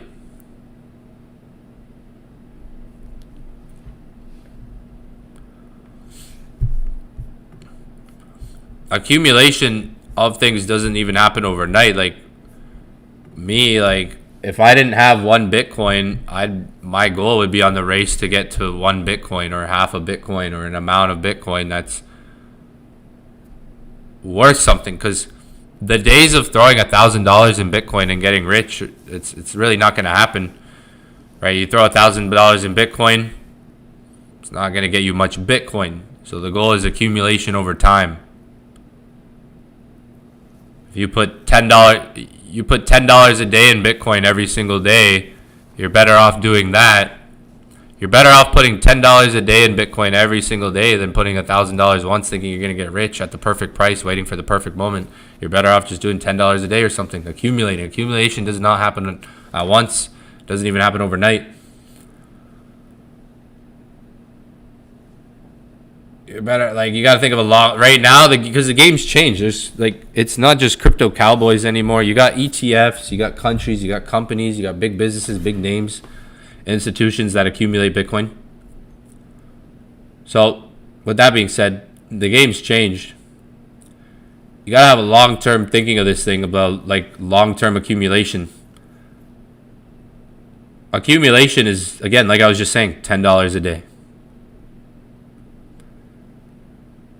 $30 a week, something like, it's consistent, right? Accumulation. Something a week, something daily, or thinking about doing it daily, adding up at different prices, trying to get different prices, or weekly. If once a week you see price drop low, like you see once a week or every other week, and you're waiting for a day like right now where price dropped. Like, for instance, I mean, yesterday or the other day, price was at like 74. Now it's at 67. So, like, this would be a good day to do that once a week. And then next week, see where price is at. Maybe it's lower. Oh, that's even better. Once a week. Accumulation, like, that type of stuff doesn't happen overnight. If you're going to accumulate something once a week, boom, right now would be a good price to accumulate once a week. Next week, wait for, like, a lower price or a bit of a cheaper price, or maybe around the same price. Like, accumulation is not going to happen all at once. You're not going to get everything in perfect all at once. The perfect timing of, like, if they're trying to put $1,000 in Bitcoin at the cheapest price so you can get the most gains, again, you're better off accumulating consistently, adding it up, stacking it through time, because you put that $1,000 wherever it is once, okay, that's good. You're gonna have way more time to still accumulate more over time at different prices, right? Maybe this goes down, right? And you're doing different, $10 a day, $10 a week, whatever it is, like, stacking it up every day, because there's still money to be made in a bull market, accumulating. Like, market, when it goes up a lot, right? When it goes down a lot. So in a bear market, you'll get your cheapest accumulation prices. Whereas in a bull market, you can still accumulate as it goes up, right? I mean, I would try to spread things through time, because this is probably going to be a long-term market. Who knows how things are going to go over the next couple of years too. I think not a lot of people were prepared for 2025. It was coming into when Trump won elections. It was a lot of hype, like, the world, everybody's ready to win again, boom. But I don't think everybody was prepared for how this last year went, 2025, even going into now, right? So the uncertainty,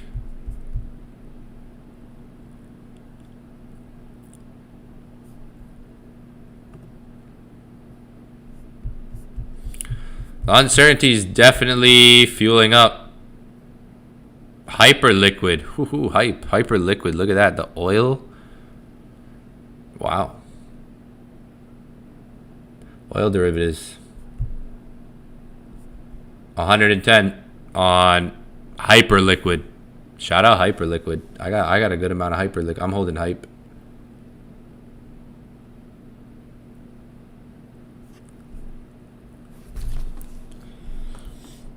Damn. Hyper liquid. Oh, that's crazy.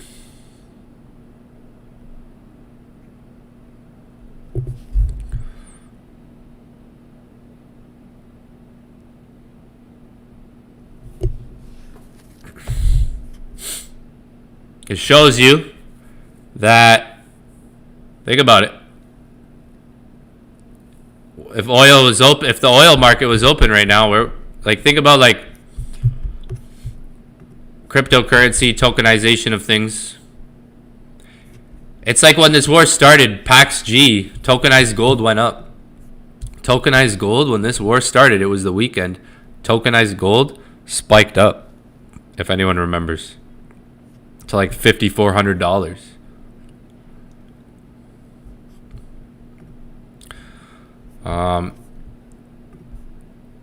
Where was that? Here.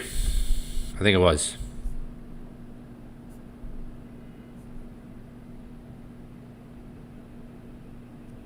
Tokenized gold went to like 55. Yeah, 5,500. Look at it. Oil on hyperliquid. Following the major explosions.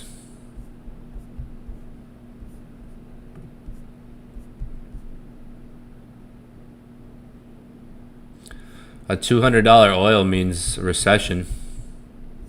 Oil goes to 200, that's not good. Like, that's gonna affect things. Like, this whole if this is an oil crisis starting, it could last years too. Like, this war is not gonna last a couple weeks. You know, it's gonna have, from the looks of it, with everything going on. Kuwait just cut oil production, not because Iran bombed a single Kuwait oil, because tanks are full. There's nowhere to put the oil. There's gonna be an oil chain reaction. The chain reaction here with oil is gonna happen here. Look at hyperliquid. So, damn, that's crazy. You can only imagine if markets were open right now, oil would be probably pumping.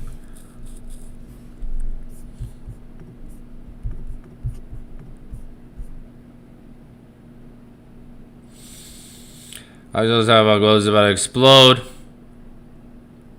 And China, search of house, accused of uncover 1.2 tons of, oh snap. Oil refineries are toast.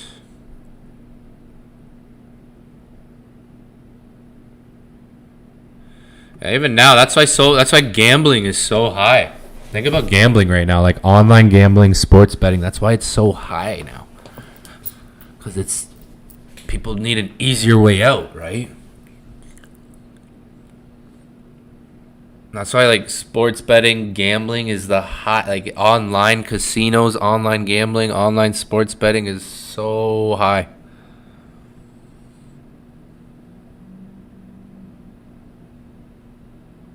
Yeah, I think next bull run is going to be really interesting now. Like, I think the best time to buy is just try to get, if, like, I have a pretty well balanced crypto portfolio. When we do these kind of talks on Inner Circle, I'll show you guys. Like, I've showed some of the coins I'm holding and everything. I'm transparent with that. So, I mean, maybe your goal is to get to a certain amount and then just stop. Like Ethereum, get to 10 Ethereum and maybe you're set for life. Or Bitcoin, get to 1 Bitcoin and maybe you're set to life, right? X amount of Solana, a certain amount of XRP. Accumulation doesn't happen all at once, right? Like, you're not going to get to 1 Bitcoin right now unless you have $67,000 to spare. So you're going to need to do that over time, like at different prices right now. And I think this is the bear market that is going to give you potential to, even if Bitcoin keeps dropping, right? That $10 a day, that $10 a week, like, that's what accumulation is. $50 a week, $100 a month, $100 a week, $10 a day. $20 a day, something, right? That's how it could be looked at in certain stages, especially in a bear stage. Because, like, in a bear stage, you're gonna get the cheapest accumulation prices to stack up. All right, we're in that now. We're in that, and we could probably, I'd say after summer, like, what we got, the next couple months will be interesting. January, February, March, April, May, June. Maybe after June, July, August, I think is when we'll be really closer to the bottom. If you're asking, like, when is the best time, what is the best time, like, in terms of timing? Probably closer to, like, the end of the year, like the last quarter. Like, after the summer months, if you're looking for perfect timing, like better timing of buys, probably like the end of summer, like August, September, between August and October, I would say.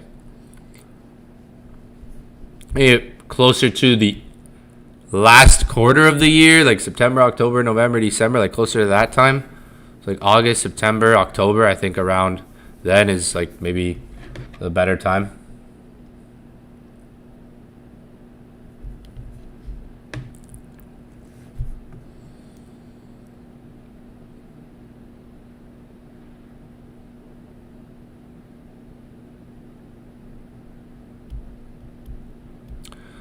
Who knows if Trump was? We had Joe Biden. Everyone hated Joe Biden.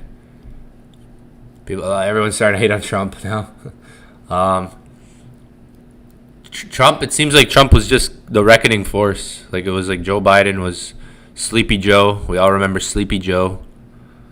Sleepy Joe Biden. Sleepy Joe Biden. We all remember Sleepy Joe, right? Trump came in as like the reckoning force. I think maybe potentially, like, look what happened 100 years ago. Look what happened 100 years ago. Interesting times we are in. And Trump's old, man. He's old. It's like having an old grandpa that's kind of like, he's just chilling. He doesn't care anymore. He's done his, rain bet, stake, all that stuff. That's why, like, even the middle class is struggling. Everybody goes wealth building, maintaining, building skills. So you need to become good at something. Because there's always someone out there who could use a set of skills for something, building something, right? You need to build something for someone. Like in this day and age, you're gonna need skills, like to refine skills, online skills, or something that can even help in the digital age of building something online. Skills, like the traditional ways are becoming a lot harder, right? The middle class, what's gonna happen, and I've been saying this since 2020. Since 2020, I've been saying the world's gonna go from you have poor, middle class, rich to just poor and rich. Like middle class is gonna evaporate slowly over time. I've been saying this since COVID happened, right? And you have poor, you have middle class, rich, right? The rich always get richer in times like this. There's one thing you got to understand. The rich always get richer because they have assets, certain assets. The rich, because times like this happen time and time again. Look at the stock market has always gone up over time. I've been in Bitcoin since 2015. It's always gone up over time. I've been in gold since it was $1,200. It's always gone up over time. Certain stocks I've looked at have always gone up over time.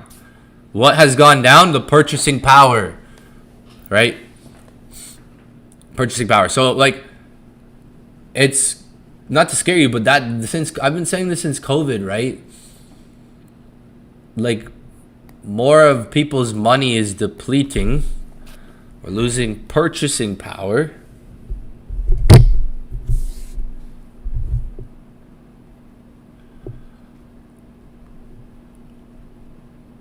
Like, if you look at how much purchasing power has been lost, I'll show you an example.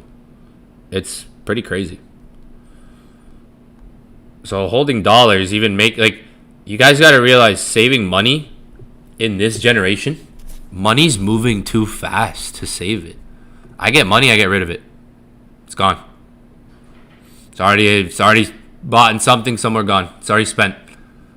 That's why some people go in debt, right? Because they literally, before they get money, they're already acquiring assets.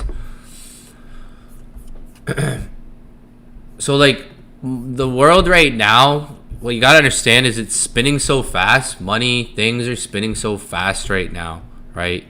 That savings is diminishing. Like, you get a dollar's not a dollar. A dollar's not a dollar anymore. A dollar's what it can buy you at the time, right? Like a dollar right now isn't what a dollar was 4 years ago. A dollar right now is not what a dollar was 10 years ago, right? So it's only going to get harder, especially if this fucking war continues, which, fuck, man. For me, someone like me, I'm in a good position. Anyone kind of just regular, everyday people, not in great positions. The worse this gets, the better, like it's bad to say, right? I mean, depending on how you look at it, but it sounds bad, but yeah, that's how things are in the world. So the quicker you understand that, the world we live in, it's not all that fair and equal. It's bad. It's like bad things happen in the world.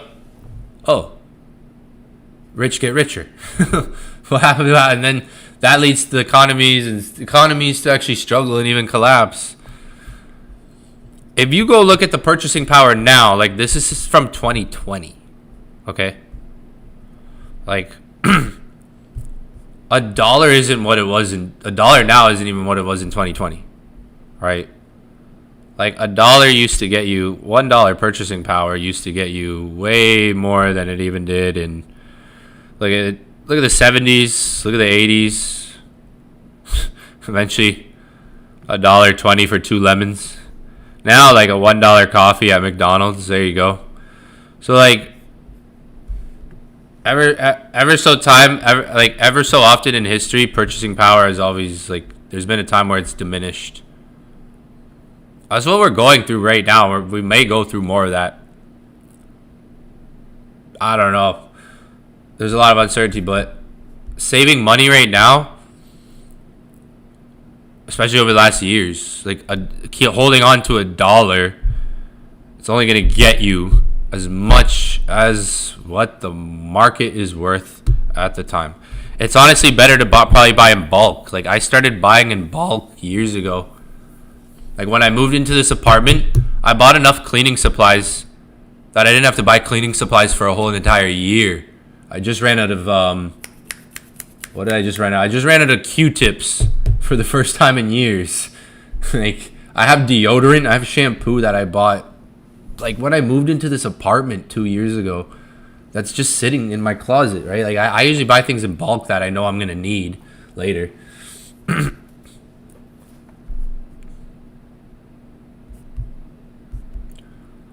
So I've been saying this since COVID. And I mean, with what we're in now, it's probably only going to get worse over time, slowly. Like, I think this whole war is going to have a big effect. This guy's something else. What happens when he's out? Like, my question is, what happens when he's gone? When he's out of office? As I'm talking about world uncertainty, look at the tab right there. Look at oh my gosh, it shows you what I'm looking at. I don't even know what Barub. What is that? Barub? I don't know what that is. Islamophobia. Trump Epstein files. Oh my god, yeah. There's people that are saying Trump is the yeah. And there's a lot of things going on. There's also a religion thing going on, because if you know like some things about religion, history, where they're attacking, that dome, that temple, the rock, the dome, the temple they want to destroy. Just go look into that if you haven't heard about that even. I don't want to get religious on here.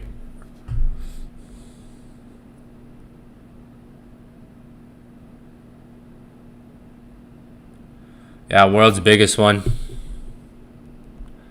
World's biggest one.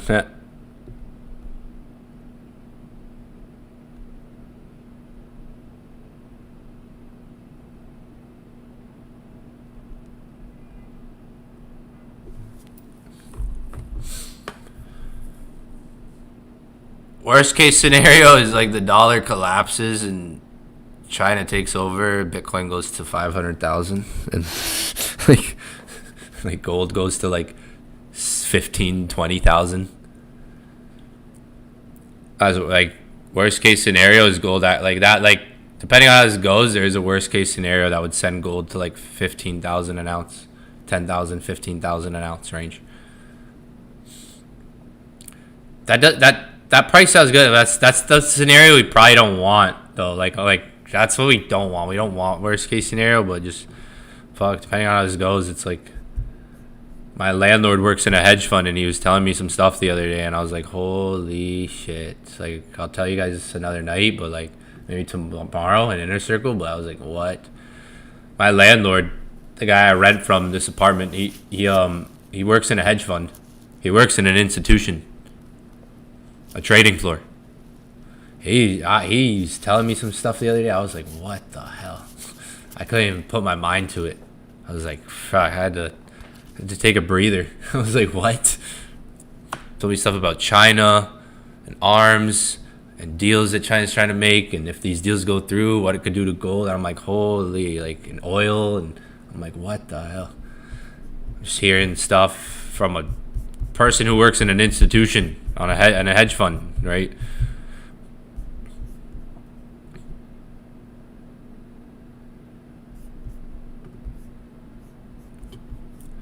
Bitcoin, yeah, next run. Cuba next.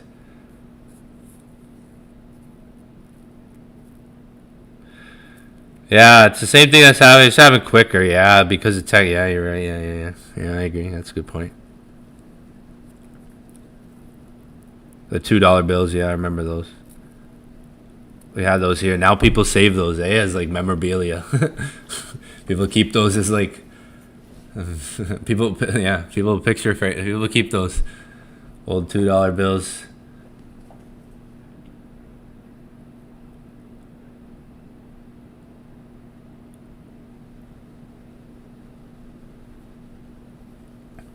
Buy in bulk, free stuff. Fucking can't believe we're having these talks, yo. What do you recommend to get ahead? Buy in bulk, guys. Buy fucking fill your freezer. My mom does that. My mom's freezer is stocked, yo. Like she has one in the basement and then the regular one. Buy in bulk, fam, and then acquire assets. It's like, it's tough times, but you gotta prepare. You gotta position yourself like with assets. I mean, things you believe in too. Stock market might give an opportunity. What did that say there? Solana tops Ethereum and World Uncertainty Index. World Uncertainty Index. Holy shit.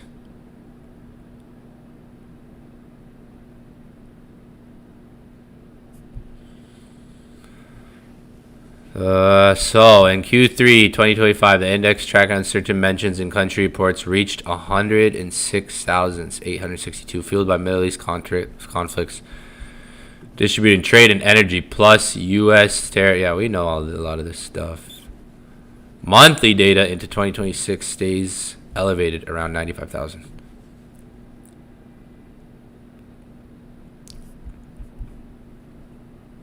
Higher than COVID. Well, what? Where'd you go? Higher than COVID, the 2008 financial crisis, and yeah, like, duh. There's a potential World War III. World War III might be going on right now, guys. Just because it's U.S., Israel, Iran doesn't mean other countries are not affected here. Doesn't mean Europe's not affected with this. It doesn't mean China. Like, there's a lot of countries affected with this. We might be in World War III for all we know. like, I'm laughing as I say that.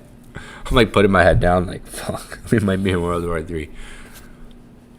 The world reached the highest level of uncertainty in history. Again, yeah, surpassing, man.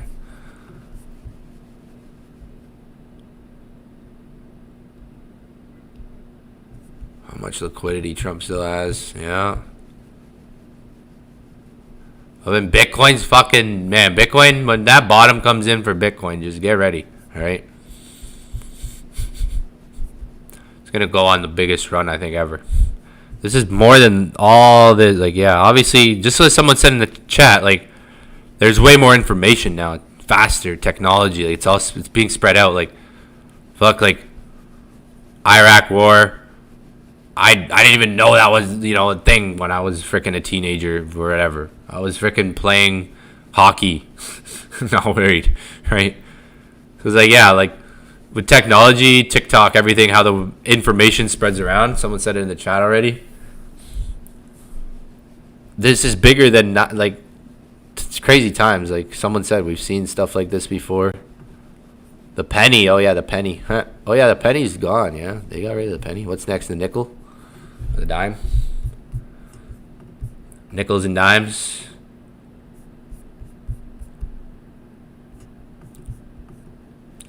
Maybe hold on. You never know. 50 years from now, one of those old. You have an old.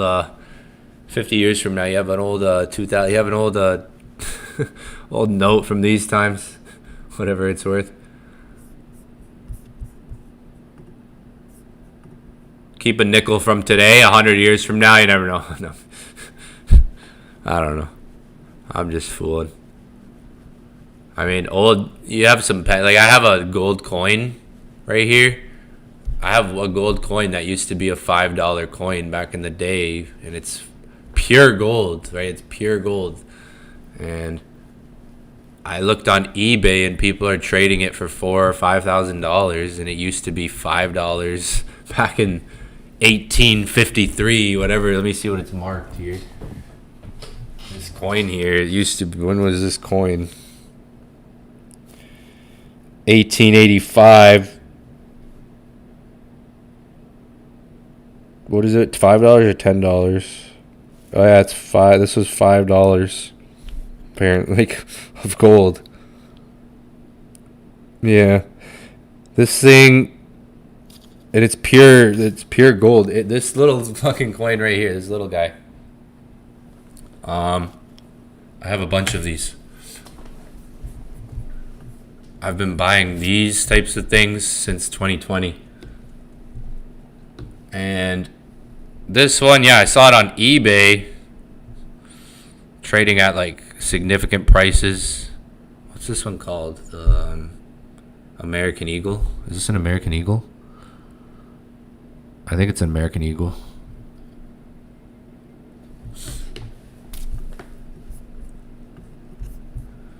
So I have like some of these coins that this one's dated 1885. That are worth thousands of dollars. Even as a little coin, a little $5 coin from back in the day, $5 gold coin.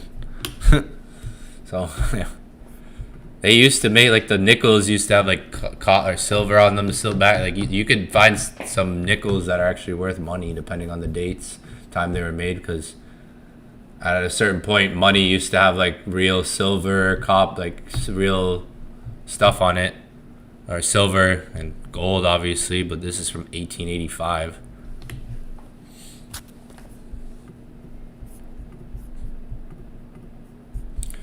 I can hold on to some of your nickels today. You never know. And it's like, oh, this is I don't know. This was once used in 2020 to 2005. They used to use money like this. Like shit.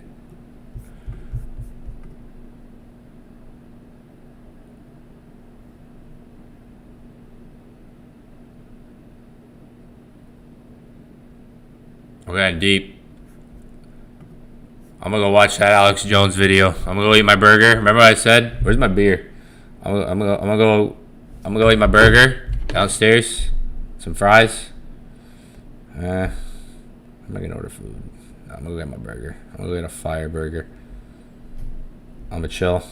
I'll be live tomorrow. Market opens tomorrow. I've got my fucking eyes on. You guys see how many times I streamed last week? So make sure you guys lock in. I'm going to be streaming a lot.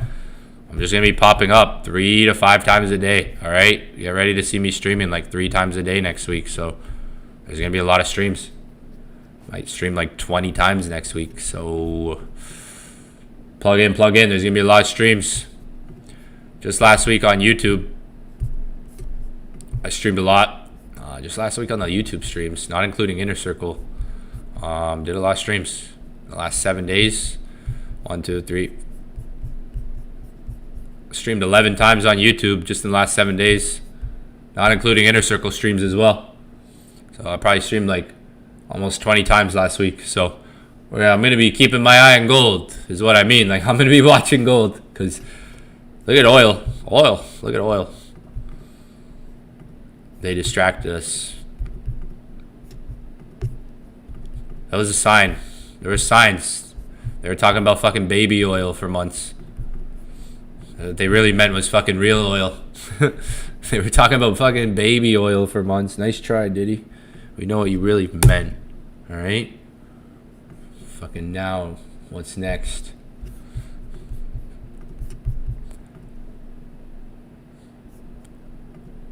Yo, that even looks like it went through a huge ass correction. Holy, like a huge channel. No?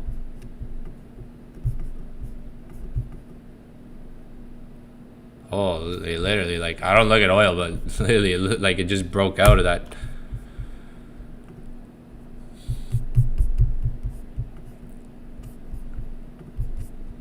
Here we got one for gold. What we got going on for gold? It's kind of triangular here. Interesting. Damn. Does it start there from the high? No, we can take it here.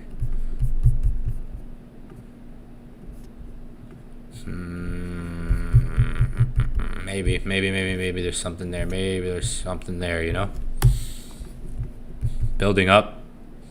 Maybe. Remember this one? If anyone remembers, wait, where was it? Was that the one? Started to build up. No, summertime. Huh. If anyone remembers, oh yeah, I gotta go to this one.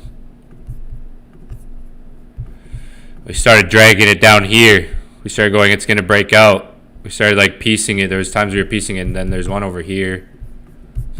Interesting. I'm definitely gonna be watching gold, because if it goes to 6,000, I gotta be in that move. If it goes to 6,000, I gotta be in that. I gotta be in there. You can buy gold ETFs. There's GLD. So the number one gold ETF, GLD. I don't know if it's number one, but I know of it. I don't know if it's number one. It's probably top 3. GLD gold ETF.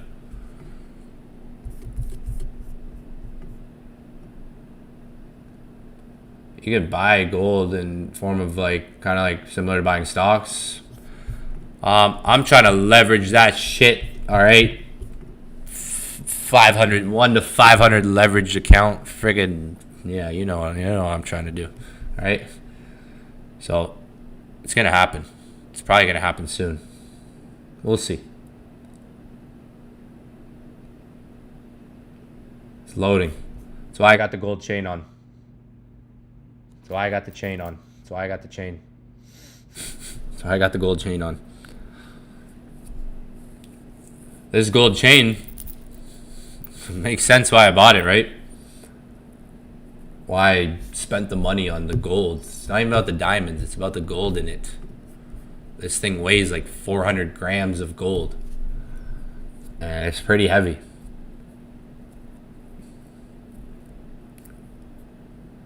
I could melt this down and get like some ounces of gold, dude. 400 grams of gold. 14. This one's 14 karat. It's not pure, but got a good mixture of gold in there. People were asking me, like, when I bought this chain, people were like, "Why'd you buy a chain?"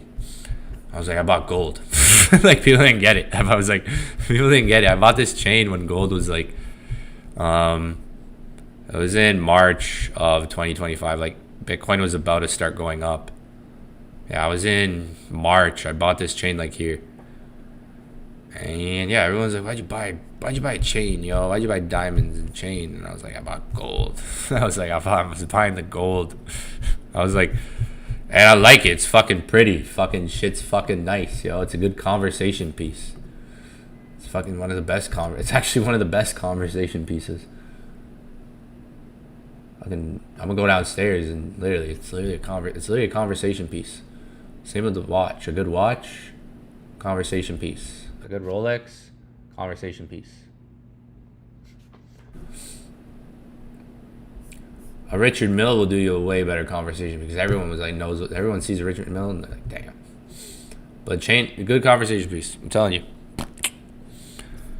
Gold probably getting ready to explode, yo. I'm just saying, yo. Like, look at oil. I'm gonna see you guys tomorrow. Tune in. Make sure you guys subscribe. Smash the like button, yo. We're almost at 10. We're on the way to 10,000 subs, yo. Y'all gotta get me there, man. Show some love. Tell your groups. Tell everybody. Hop on the streams. All right. Almost at 10K. Subscribe. Show some love. Get it out there. Because bull run's coming. Bull run's coming, all right? Bull run's coming.